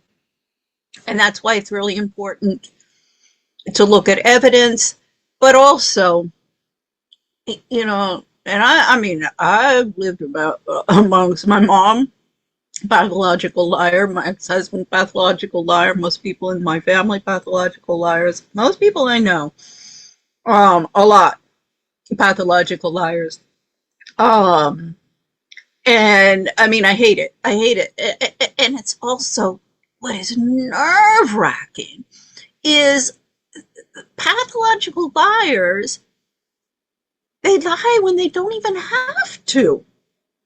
It's so ingrained into their modus operandi that they make things up because that's what they always do. And that's why it's so easy to catch them in a lie. That's why it's also important to pay attention, whether you're in, you know, your community and the authorities are going, no, lone bullet, none to see here, or in your families, you know, when there are issues, let's not, this is one of the things I'm like, we don't have to take everything to the courts. If in the families, you know, you would just pay a little bit more attention of what's going on and not let people abuse others or take advantage of others or exploit others or try and kill others, whatever the case may be. I mean, my mother was like, que sera, sera, and my mother-in-law was que sera, sera. I'm like, thanks a lot, ladies. And all of my family and friends, we don't want to be involved in any unpleasantness. Going up to the McCains. See, Eric Kirk is another Meghan McCain, Cindy and Meghan McCain. And that's what I'll have to go into. Another one, oh gosh, Arizona. See, you want to understand what's going on in Arizona, you got to look back to Goldwater in the 50s and 60s, post-World War II. Everything goes back to that. So let's take a look regarding on the you know, the child trafficking that's going on. Now, before I start this, because we all know now Erica Kirk, she had this nonprofit in Romania. Apparently they were giving presents to these girls. I mean, I'm like, well, that's you got a nonprofit just to do that?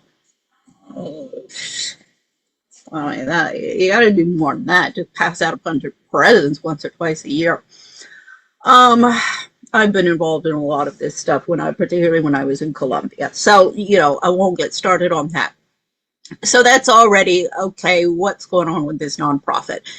Now, having said that, what's going on here, this gets into international child trafficking, sex trafficking, more of what everybody likes to think is the politically correct definition of the international sex trafficking, child exploitation. This is what everybody wants, and this is the extreme, and this is, you know, in the international arena. And unfortunately, yes, the military is highly involved in that.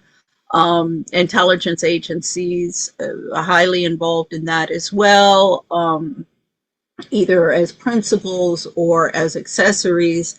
So, and then as we'll see, I mean, one of the things that the in-depth study on all forms of violence against women by the UN exposes is that it is women who are the principals in the trafficking of women and children.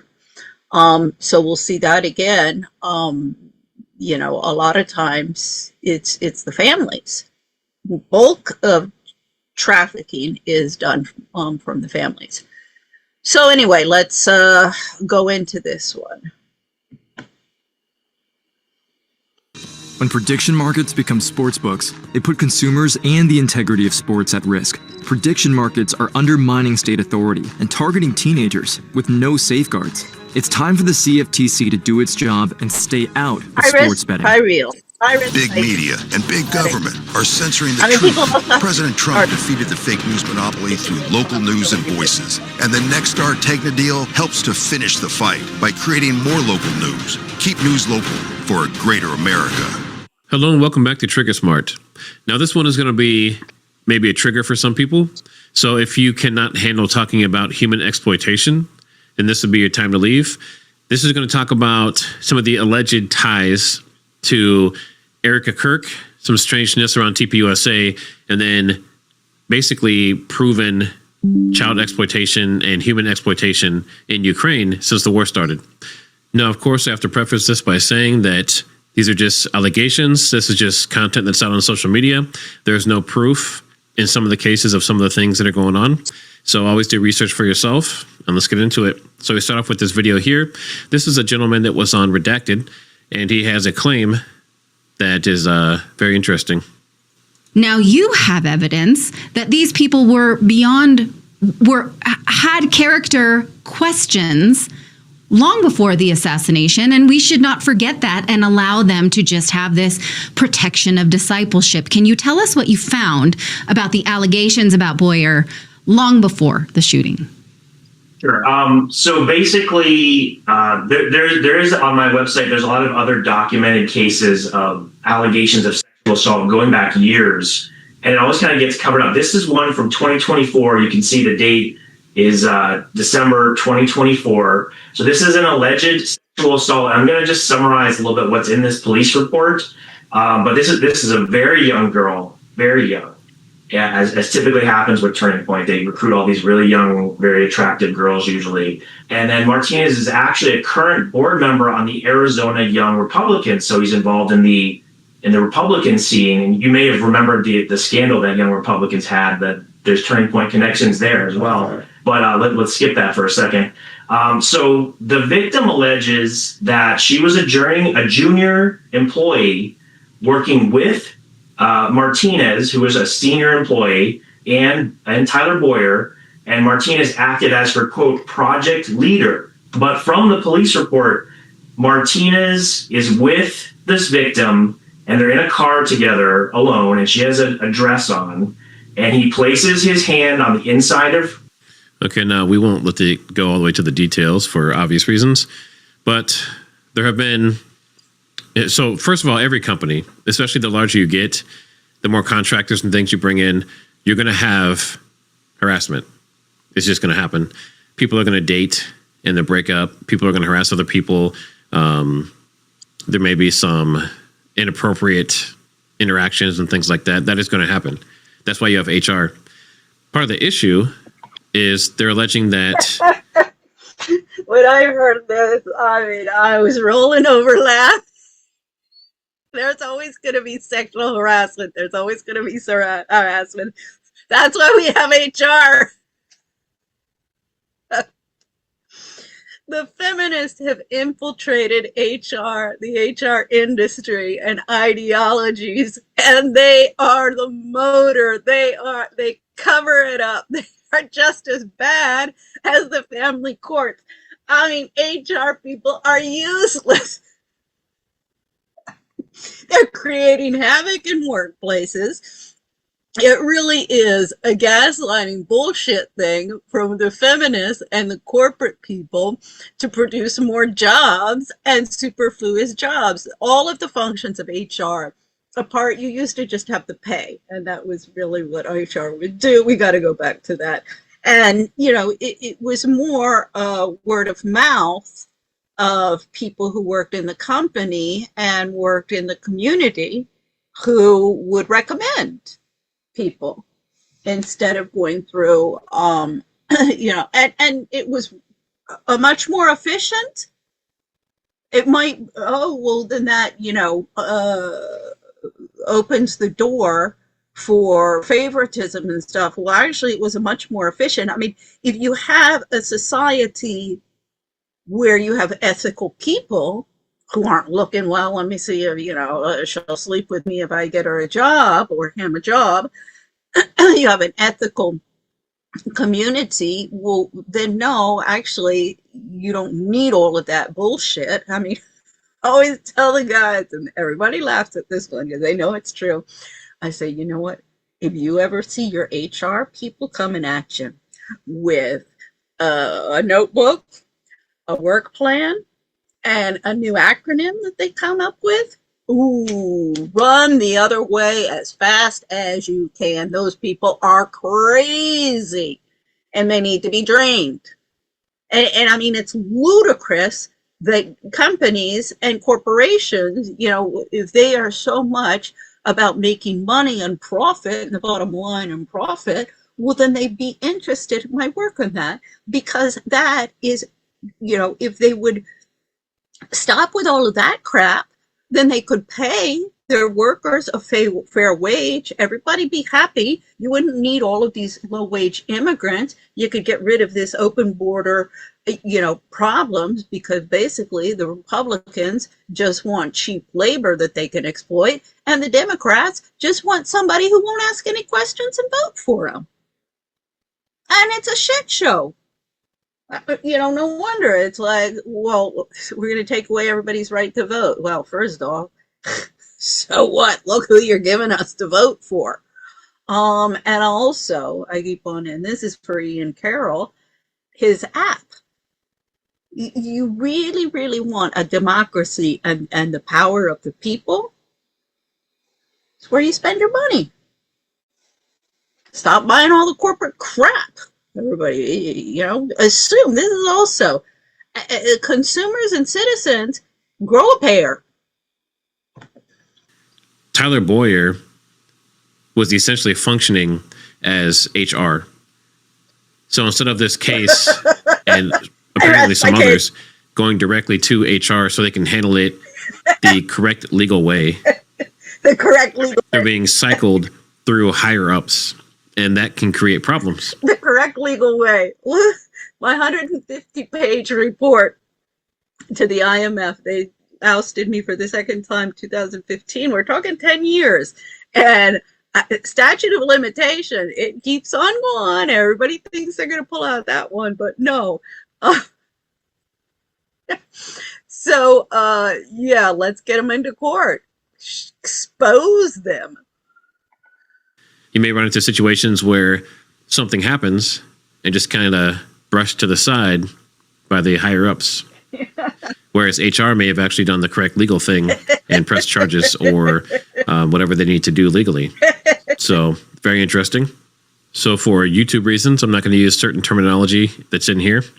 Unless you're a Me Tooer and you want to go after some poor man and harass the men in corporations. Yeah, HR is going to cover that up. Here's 10 facts about human exploitation, I'll call it. At any given moment, an estimated 50 million people are being victimized in situations of trafficking and exploitation, including forced marriage worldwide. 25% of these are children. Human exploitation is any situation of exploitation that a person cannot refuse or leave because of threats, violence, coercion, deception, or abuse of power. Now, that's really important to understand, because it doesn't necessarily mean that they're an unwilling participant, because they might be coerced into thinking they want to do it, or they may be offered money or threats to their family, for example. So this is not as straightforward as you would think. Yeah. Now, it says that you often hear about trafficking hotspots. One hotspot that I've been hearing about is supposedly Ukraine. This is a France 24 news report, and this was this was 3 years ago. This is basically the start of the war, 2022, and they're talking about this very thing. Well, another security issue the police are facing here is human trafficking. Posted around the border crossing are leaflets like this, which warn refugees about the traffickers working in their area. Well, it advises refugees not to give away their passports, to be wary of immediate job offers, and only to take official transportation. The refugees crossing over are mainly women and children, and this group is unfortunately vulnerable to targeting by criminals. You heard what she said there. It's interesting. She said, be wary of job offers. So these people that are getting, especially the adults, that are ending up in this situation. Yeah, for example, in the United States, for all of these young, there was a big thing with the Eastern European when after the Soviet Union fell, Eastern European young women coming in. Melania Trump is part of that. But yeah, job offers. We had a whole slew of starting in the 80s, but 90s, and it's keep on coming. A steady supply of barely legal, beautiful young women for all our zipper problem men in Washington and New York. Get the picture? Might initially be offered to them as like, hey, I have this job opportunity. You can make money. Come with us. Trust us. Here's some money up front. Do you need some food and clothes right now? I'll give you that. And then once they get into that situation, then they're stuck. Now with children, that's a whole different situation because they don't really have the mental capacity to judge that kind of stuff in a lot of cases. And they're also very vulnerable. And just a quick side note, this happens with children, everywhere. I mean, the whole thing, I keep on going back and back and back, and everybody criticizes me about how horrible I am for criticizing the Me Too and the sugar babies that are claiming that they are being manipulated. And yes, he's explaining it. Yes, they're being exploited, but everybody, you go to work, you go to work during the day, you're exploited. I mean, if you have a society that exploits people by nature, it's going to happen. Let's focus on a society where we're not focused on exploiting others. I've shown this time and time and time again. You don't exploit somebody, you treat them with respect. You don't go from the assumption, I mean, as I remember with my father-in-law, the assumption that unless, everybody's a lazy, stupid idiot, unless you're top of them, beating them over the head or watching everything that they're doing, they're going to sit around doing nothing.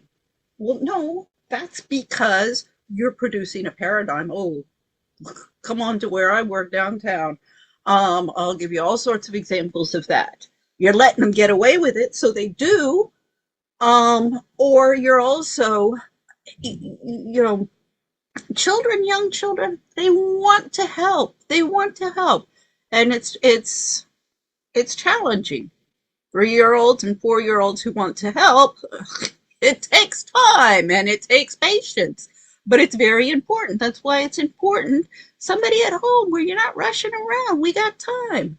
If it takes us an hour to get across the street to buy the baguette, because the second I say get everybody zippered up in their clothes and stuff. Anybody have to do pee-pee? Anybody have to go to the bathroom? No, mama, no, mama, no, mama. You get them all dressed. Let's go just across the street to get a baguette. Pee-pee up. Okay, but you're not in a hurry. It makes a good cocktail party joke. But anyway, we gotta slow down. We gotta change all of this shit. It's all related. Around the world. It happens in all 50 U.S. states as well. Yeah. So if you think this is like a third world issue, or that like the Ukraine orphan situation that people are alleging is unique, it's not. Yeah. No. But let's dig some more into that. We have this Trillion OX or Trillion 0X account, and he's saying heart-shattering testimony by a Romanian woman who knows exactly what Romanian angels, he says angles, ministry allegedly did, trafficking 86,000 children from poor families. Don't let censors gaslight you with fact checks. This is the truth about Erica Kirk. Now, again, this is just his allegation. And if you come down here, you can see almost 1 million views, 5,000 reposts, but let's go ahead and check this out. Yeah, can you tell us? Thank you.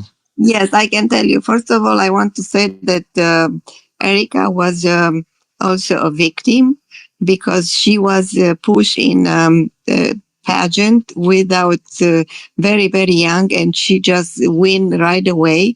And then she worked for Trump, and Trump introduced after the Jerusalem. So now listen to what she said. She's saying that Erica is the victim or a victim.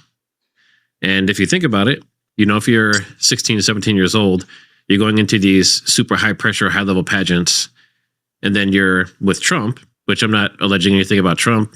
But the fact that, she's in these pageants and behind Trump, that they really push people hard and kind of skip the growth stuff and move right to, big business and big money and that kind of thing. And this is precisely the problem that I have had with the beauty pageants, the debutante parties. It's just, the debutante party was the upper crust. Even have Cornelia's book here, the debutante guides. Remember when I was in Bogota, somebody said, "Oh, go and ask Wendy. She knows where everything is and who everybody is and everything." I was like, "Oh, I don't think that was a compliment by the person who said it." That's the job of a socialite. A socialite is not playing prima donna. It's knowing everything. It's the same with a queen. Oh, all these people want to play queens, and they don't want to assume responsibility. So, tripping the prom queen. That's why they go around tripping all of the other queens. So, this is how do you say, grooming young women. I mean, this whole thing about Jeffrey Epstein, Ghislaine Maxwell grooming Virginia Giuffre and the other girls. I'm like, oh, you guys, you're simplifying your gaslighting, because it's not, Virginia Giuffre was no different than Ghislaine Maxwell. Why did they have her giving her book deals and, extorting money from everybody right and left? I still don't buy the presumption of innocence on the case of Prince Andrew. The person who said anything about him was Virginia Giuffre, and I am sorry, that woman was groomed as an abused child of, it's not sure, 6, 7, 9, 10, but definitely around 9, a young age. She was groomed to be a pathological liar, to be, a prostitute. It's not the black and white that everybody wants to paint it, where it's gray. And where it's gray, everybody wants to paint it black and white. And I'm sorry. It's not, no. Bullshit. It's very interesting, too, that her net worth at 21, I believe, was like 115 million or something like that. But let's continue forward. Introduced to Kirk to work for Kirk. She just was a honeypot for Charlie Kirk, and then Trump pushed her to work for Charlie Kirk. Now, this is just this woman's allegations, but if this is all real, which it seems like this interview and all this stuff might be, she's alleging that Erica Kirk was just a honeypot for Charlie. So that would mean that Charlie was exploiting Erica Kirk as well. Very interesting. In 2012, in the honeypot stuff, I do want to say something here, because this does get into my personal case, and all of this, how should I say, prostitution through marriage? Can we call it that? Because, like, my mother, oh Lord, okay, I went to go and work for a Democratic senator when I was in college. Oh God forbid. So her idea was to waste $10,000 for a goddamn debutante party here in Washington for me. And it did to find me a respectable husband who would control me. Well, that didn't work. So then she disowned me. So I had to work my way through college. And I was working at nightclubs and restaurants, and a good friend of mine who was a male prostitute. Now, this is also when I get into the prostitution stuff. I'm like, you guys, that guy was the heart of gold. Like, probably the best person I've ever known in Washington the entire time I've ever been here, and he was a male prostitute. He dated this gorgeous male model. So anyway, he said, my God, you work all the time. You're working in the morning, you go to school in the afternoon, then you're working at night every day, Saturdays and Sundays. you busting your butt. You don't have to do that. You're well educated. I'll set you up with this escort service, and these guys, you don't have to sleep with them, dinner. I'm like, look, I wasn't born yesterday. And also, even just, no, I prefer to sling hash, and I'm good. I'm good. I live in shitholes.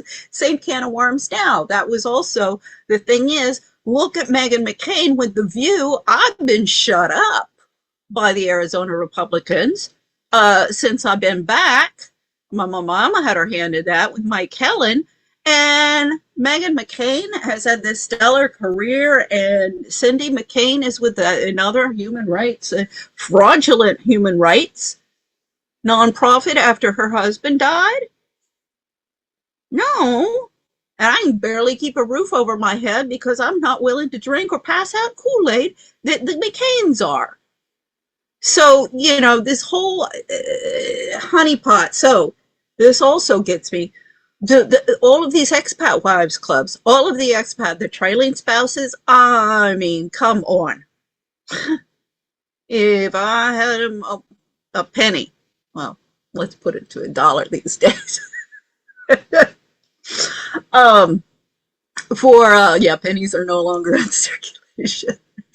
For every woman I know who, and even when in Tripping the Prom Queen, she talks about this. Women before they married, meal ticket husbands because they had to, it was the income of the husband within the Mad Men, the managerial,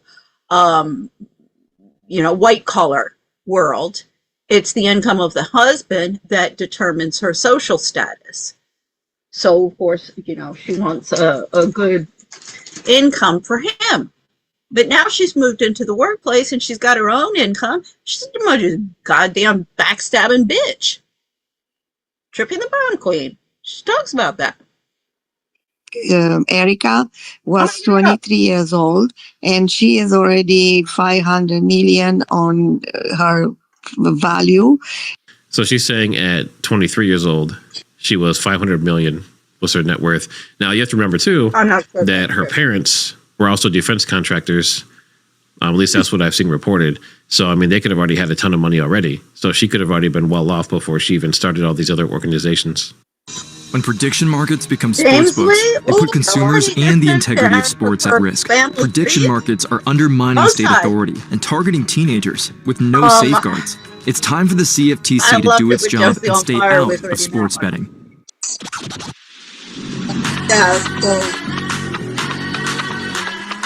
Can't be held responsible for what your ancestors did, but and she has several not model company, fashion company and other companies. And then she went in Romania with the military. I have the documentation. I'm trying to send it to you. And she works with the government, a military government, to.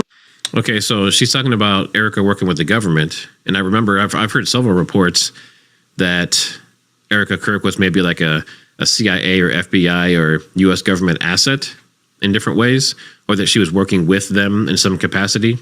Very interesting. To the several very poor city in Romania where they try to adopt and they did kidnap very young children because they are a lot of family, like they have 7, 8, 9 kids. They were not able to feed the kids, so they offered them some money, and the parents think that, okay, that kid is going to be adopted in another country and it's going to have a great future. So they just lied to them, and the kids, they were taken away from them without proper documentation. I mean, this is, so many times in these documentaries, they don't want to, some families, they're thinking, my child will have a better life. Some of these families, and a lot of them, they just don't care. And I mean, it is a complex issue. evil, good, bad, whatever, because, some of them are in such poverty or, violence that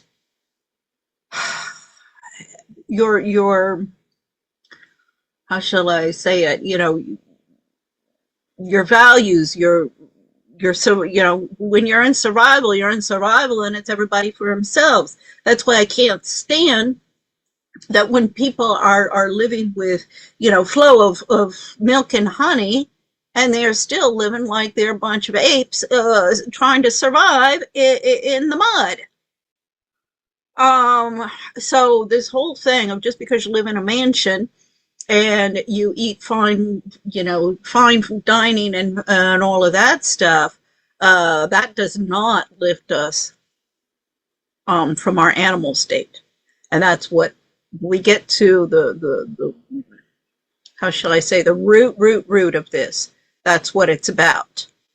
Covering up all of these horrors that people, we talk about human rights. Human rights begins within the home.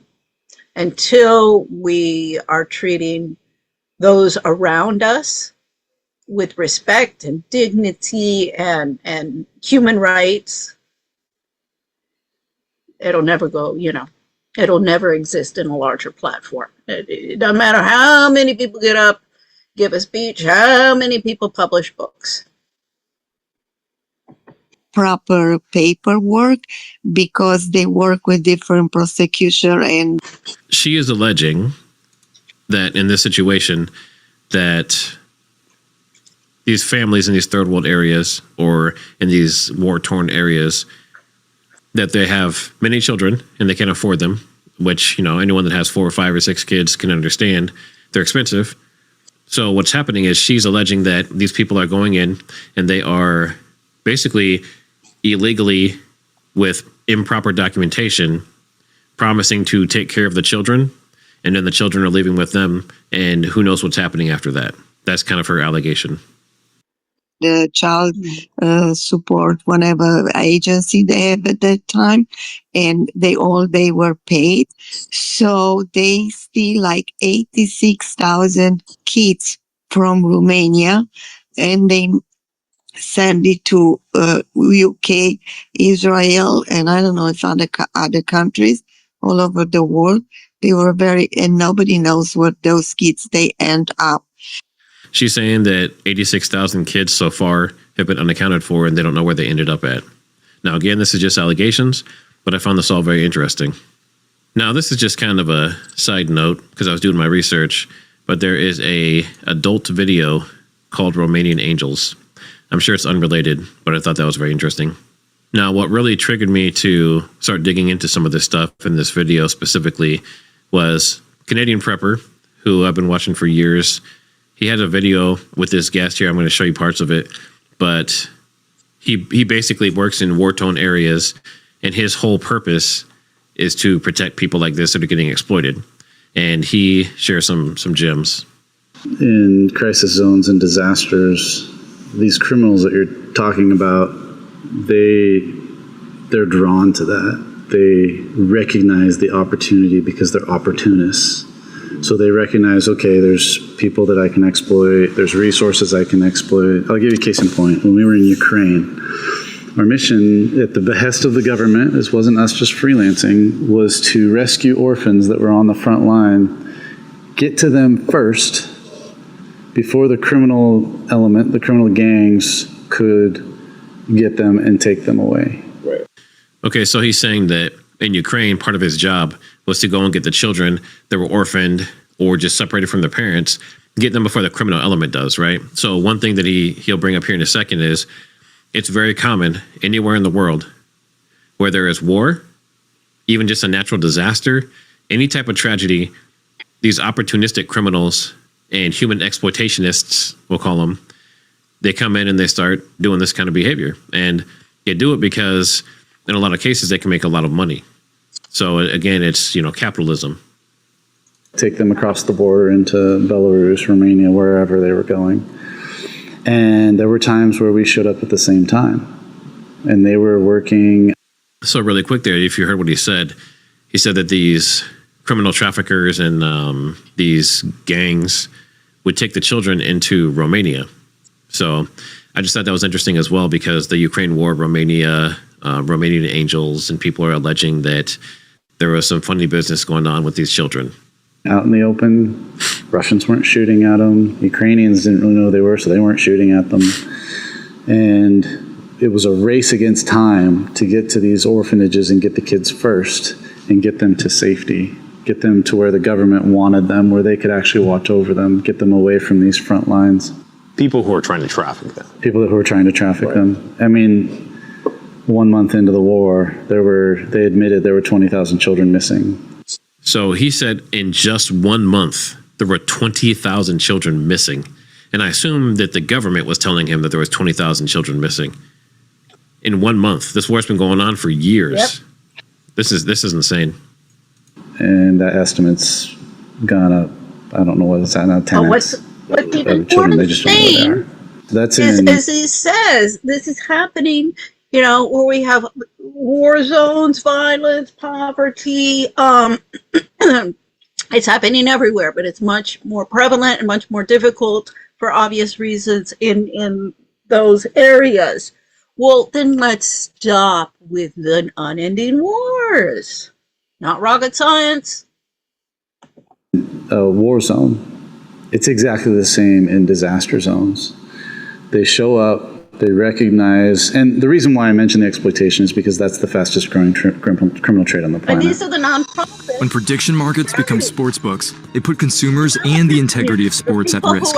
Prediction markets are undermining state authority and targeting teenagers with no safeguards. It's time for the CFTC to do its job and stay out of sports betting.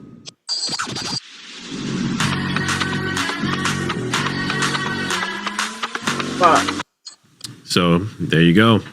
He says that one of the fastest growing criminal trades, that one of the fastest ways to make money is to exploit human beings. And now, remember too, in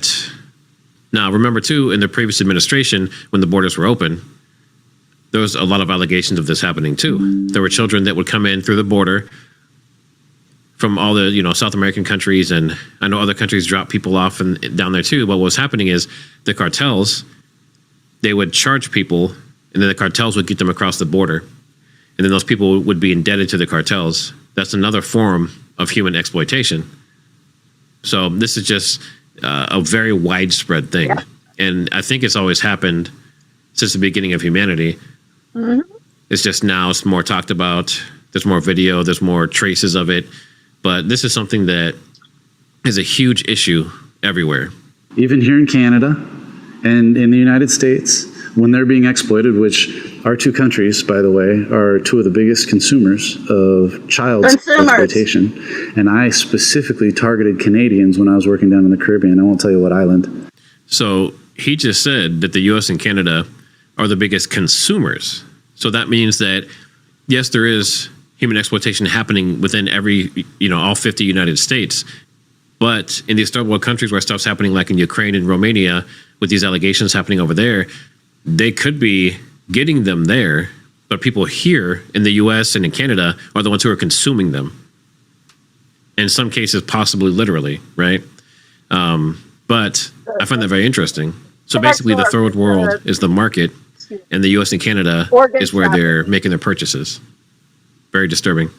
Erica's nonprofit was called Everyday Heroes Like You, Inc., and it's registered in Scottsdale, Arizona, 501(c) public charity, and it has the address and everything. I found it interesting, if you click on their URL, it takes you to Erica's proclaim365.com, where she has her shop and her Bible and 365 and all that stuff there. I found that very interesting.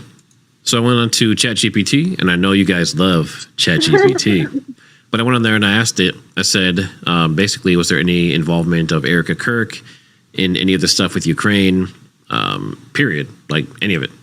And it says, as far as money, influence, citizenship, official cooperation, etc., nothing credible shows up in the public record. All the Ukraine-related stuff around here looks like disinformation aimed at weaponizing Charlie's assassination, not genuine connections. So I thought this was very interesting as well. Obviously, you have criminals that are doing this type of exploitation. But look at this. Family members are involved in nearly half of child exploitation cases. That's insane. So recruitment into trafficking, roughly 41% is from family. That's terrible. Intimate partner, 14%, 11% friends, and 34% other. So that means of all the humans, adults and children that are exploited, only 34% is coming from maybe these gangs and like the big global trades and stuff like that. 41% is from family. And then they end up in begging, domestic work, hospitality, kind of, forced to work these resorts and things like that. And then, of course, illicit activities. You say is only 6%. So typically when you think of human exploitation, your first thought is illicit activities. But, according to this, it's a very small percentage. They're being exploited in other ways, basically slaves. And it says main methods of control, psychological. That would be threatening them, telling them they're not good enough and they have no other purpose in life and things like that, right? And then physical, forcing them into it physically. And then, of course, you have this one, 10%, and then basically being drugged, which, there's some movies that have talked about stuff like that. There's one with Denzel Washington where he was drugged and he did a videotape and they showed it to his wife. Now, saying gender-wise, about 66% are female, which makes sense. I think it's probably maybe a little bit higher than that, but there are some males that are definitely part of this. And it says the majority of children that are exploited for this reason, 67% are between 15 and 17 years old. And they thought it would only be fair to fact check the claims that Erica Kirk's charity was ever tied to trafficking. As conservative activist Erica Kirk publicly mourned her husband Charlie, social media users targeted her work on Romanian charity project. So let's look down here and see what they say. Did y'all know Erica Kirk is banned from Romania because her evangelical group is accused of trafficking children out of Romanian villages? One person said on X. Lots of posts like that. That's true. Kirk, whose maiden name is Francie, founded the nonprofit organization Everyday Heroes Like You, which aimed to assist other charities. So it's a charity that helped other charities.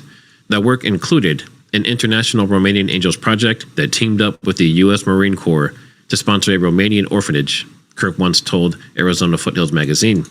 So if that is the case, then that means if this was true at all, which, this is going over the facts here. If it wasn't in fact true that the U.S. Marine Corps was teaming up with her and she was doing that, then that means that the United States would also be implicated there, right? So what's the evidence for these claims? They're saying there isn't any. Some posts repeat baseless narrative without giving any hint about where it originated or providing sources.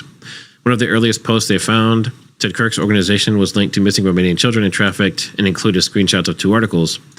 The first was an Israeli newspaper, Haaretz, was about a Romanian investigation into Israeli adoption agencies and an international conspiracy to sell children's organs for transplants. Now, we do know what is going on. Not necessarily this particular case I'm looking at right now, but there are many cases where these humans that are trafficked, especially children, do get harvested for organs. That's been seen in many countries. It's not just Ukraine. This is kind of universal. And again, it's for money, and it's for, in a lot of cases, it's for elites and people to get organs that they want to use in their bodies to live longer. And we kind of heard something from, I think it was it was a meeting with like Xi Jinping and Kim Jong-un and also Putin. He was caught in like a hot mic moment where he basically said like, with, transplanting of organs and stuff, we can basically live forever, right? So it says the report did not mention Kirk, Romanian Angels, or Everyday Heroes. Kirk was only 13 years old when that report was published. So clearly it couldn't have been about her. The second was a 2023 article, media organization founded that reports internationally, including Romania. It details the stories of Romanian children, now adults, who were adopted internationally and who sought information on the Romanian births, including some people who were concluded that they were trafficked as children. The report also did not mention Kirk, Romanian Angels, or Everyday Heroes Like You. So we have a lot of sources that are making allegations and they're saying these things, but they don't really have proof. I just thought it was interesting in that Canadian prepper video where the guy basically specifically says Ukraine and specifically says Romania. That's what really made that connection for me, and it just kind of piqued my curiosity. The flyer says people can change the life of Romanian orphans this holiday season by adopting a child. Now, again, according to that other woman, she alleges that they were taking children without proper documentation, and then they were selling them off or shipping them away to other countries, and no one knows where they ended up. An archived version of Everyday Heroes Like You website says the project involved a partnership with U.S. service members and United Hands Romania. They contacted the U.S. Marine Corps and U.S. Army to ask about the partnerships, and they did not hear back. Oana Prasakariu, I probably butchered that, United Hands Romania's vice president, told us the organization had collaborated with Kirk, then Eric Francie, who personally sponsored gifts for children at Antonio Placement Center. Now, that's what I heard it was basically the shipment of gifts to children. It wasn't a adoption type of ring or something similar. We never heard or received any bad reports about her personally. Romanian media reported Erica Kirk's Everyday Heroes Like You made donations in the form of gifts to Antonio Placement Center in Constanta, as well as the local hospital between 2011 and 2015. There's no evidence that the ministries were involved in actual international adoptions. A local newspaper article documented the gift donations to the orphans. So a lot of people are saying that these international adoptions are happening. When prediction markets become sports books, they put consumers... As he's saying, it's really not, it doesn't seem like Erica was involved in any wrongdoing there. That might, but it would be interesting to know what that whole thing was about. Because if the military is involved in some nonprofit or something, it's a cover for it. Now this, and I'm one of these people who, from the beginning, well, from the very day that Charlie Kirk was shot, I was like, day before 9/11. Sounds suspicious to me. I don't trust anybody in this city. You got to prove your innocence. You're guilty until you prove your innocence. I'm sorry. That's where I'm at with the American government or any government. And a lot of the ruling elite, I know. So anyway, yeah, I didn't buy that. But, and I do find Erica's demeanor, reactions highly suspicious from the very beginning. Having said that, I mean, I was fit to be tied when I saw on LinkedIn, there was, and these people bashing Erica, the trad wife, Erica Kirk. And I was like, God, you little bitches. Because first, you're attacking her as a trad wife because she's a stay-at-home mom. I mean, if you were attacking her because you were saying, God, she's really weird, the way she's responding, that's one thing. But you're attacking her because she's a dedicated stay-at-home mom. And I mean, these ladies were vicious. So anyway, I won't go into that. That was, which one was that? That was a couple of videos again that I did. I forget if that's the numbered one, but you do have the link there. That is on my YouTube channel. And this was, I did a book review, if you will. I still haven't finished it. It's Virginia Gouffre's memoirs. I think this is the one that was submitted to the courts and that she had written all by her little lonesome and had never been published. And I'm going to assure you that girl needed somebody to help her publish a book or write a book because her, I mean, atrocious. It's incredible. Every high school kid should be able to read and write respectably. I mean, absolutely atrocious. So anyway, you can look at those. Now, this gets into, see, when I started my old Global Expats project, this is about the, stay-at-home wives, stay-at-home moms, and strong families. I mean, everything that the Trump administration and MAGA and the conservatives say that they're about. But it's all smokes and mirrors and false rhetoric. So Global Expats and everything that I'm doing is modeled after the Expat Wives Clubs. Well, this is just, one example I mean, you can go in there and all of these different FACO Foundation, FACO. It was started in 1931 by Carolyn Curtis Brown, the wife of a publisher in London, an American publisher in London, Albert Curtis Brown, who believed that enlightened women could do much to promote world peace. I'm like, yeah, the key word is enlightened. So this whole, expat wives club needs to explain itself. Here's the trajectory kind of what they were doing. As I say, everybody else is following their lead, which amongst those is World Bank Group Family Network, IMF Family Association, the UN, Local Expat Spouse Association, and you've got the the Foundation, Association of American Residents Overseas. There are all sorts of them. Association of the American Foreign Service Worldwide, American Citizens Abroad. All of these different expat associations are just propagandists and in bed with corporate greed and the State Department and the military-industrial complex. And I want to see them all in court. Pam Perot, she's here, she is. Pam Perot. Here's FACO for the CEDAW. CEDAW is the Conventional Elimination of Discrimination Against Women.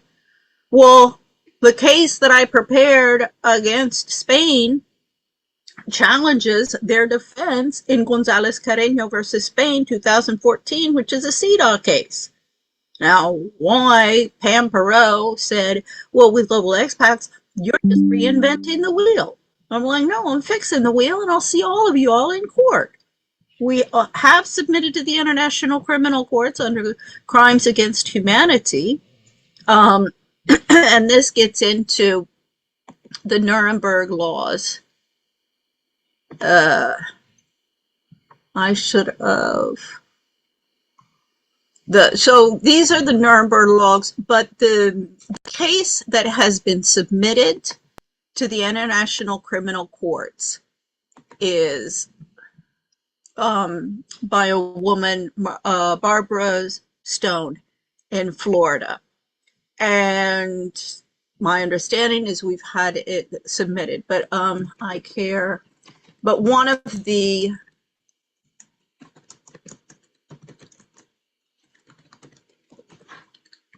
here it is, the official trailer.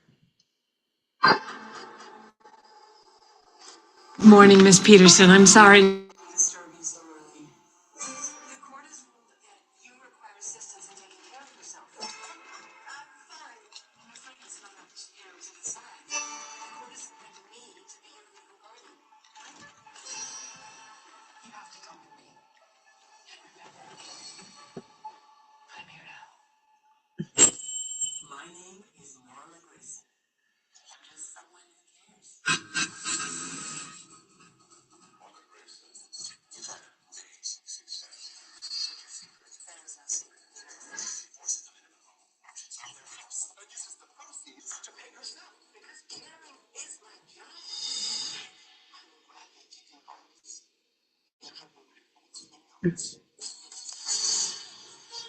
This is the Elderly Protection Services.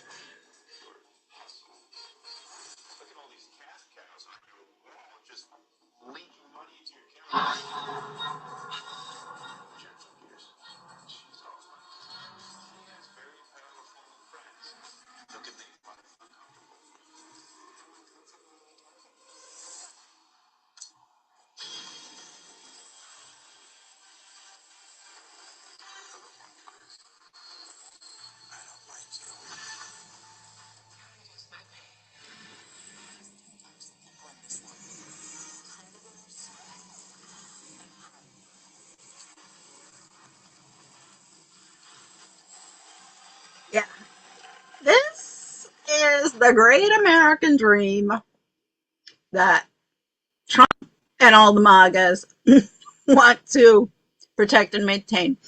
But the point is Barbara Stone, who is the one who submitted to the International Criminal Court.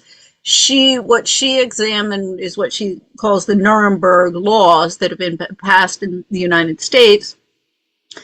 Her focus, her mother, it was elderly abuse and the guardian ad litem scams there, but that is still family court. So it is, we do have, cases involving children submitted there as well. My understanding is it was submitted, I wasn't involved in preparing that, arguing that, that's fine. If everybody would work together, we'd get farther. So anyway, these, we go into, everybody's going, Nazis. I'm like, you guys, history is repeating itself and everybody is complicit. Both the left and the right are producing this situation. And so we go into here the Nuremberg laws, the Nuremberg trials. And I bring this up because everybody who keeps on ignoring me and complicit and says, shut up, stupid, shut up, stupid, shut up, stupid.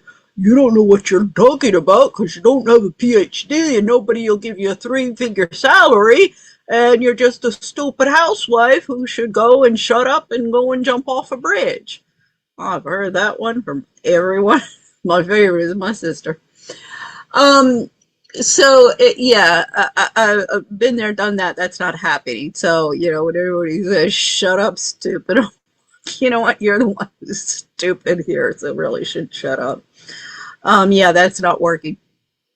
But, the parallels with all the propagandists, y'all should really, really, really be checking out the Nuremberg trials because, and all of the military, there's a lot of people who I was just doing my job. I was just following orders. It's not going to be acceptable. Now, in the Nuremberg trials after World War II, the defendants, they said, wait a second, there were no laws making what we did illegal. And they were right. They were still found guilty and, some were shot to death. They were right. However, same is not true today. No, we've got national laws. We've got RICO, Foreign Corrupt Practices Act, and Enemy Alien Act, which I've argued against the United States. I mean, Baron Goldman, that's another one. I said, oh, well, he's January 6th. Maybe he'll be interested. He'd make a lot of money. No, he's too busy trying to make some money off of a podcast on the internet to worry about billions in legal fees that he could be making. So anyway, well, maybe he'd just get millions. Yeah, I'd be getting the billions. He'd be getting millions. So anyway, I mean, any lawyer who can help me, I can assure you. As Candace points out, any lawyer who says to you, 100%, no worries, you better find yourself a new lawyer and I'll hire that one. But I've been doing this, as I say, for 20 years. And when it started, I told the lawyers and I told everybody, you fuck with me, I'll fuck with you. And I'm not a good person to fuck with. And you touch my kids, you go after my kids, to the ends of this earth. And I guess that's where we're headed. Unfortunately, it's going to get real dirty, I think. So anyway, that is, why everybody, anybody who is saying this, Mitch, no, he's making it up, he's a grifter, no, I'm sorry. This guy is not lying. Not at all.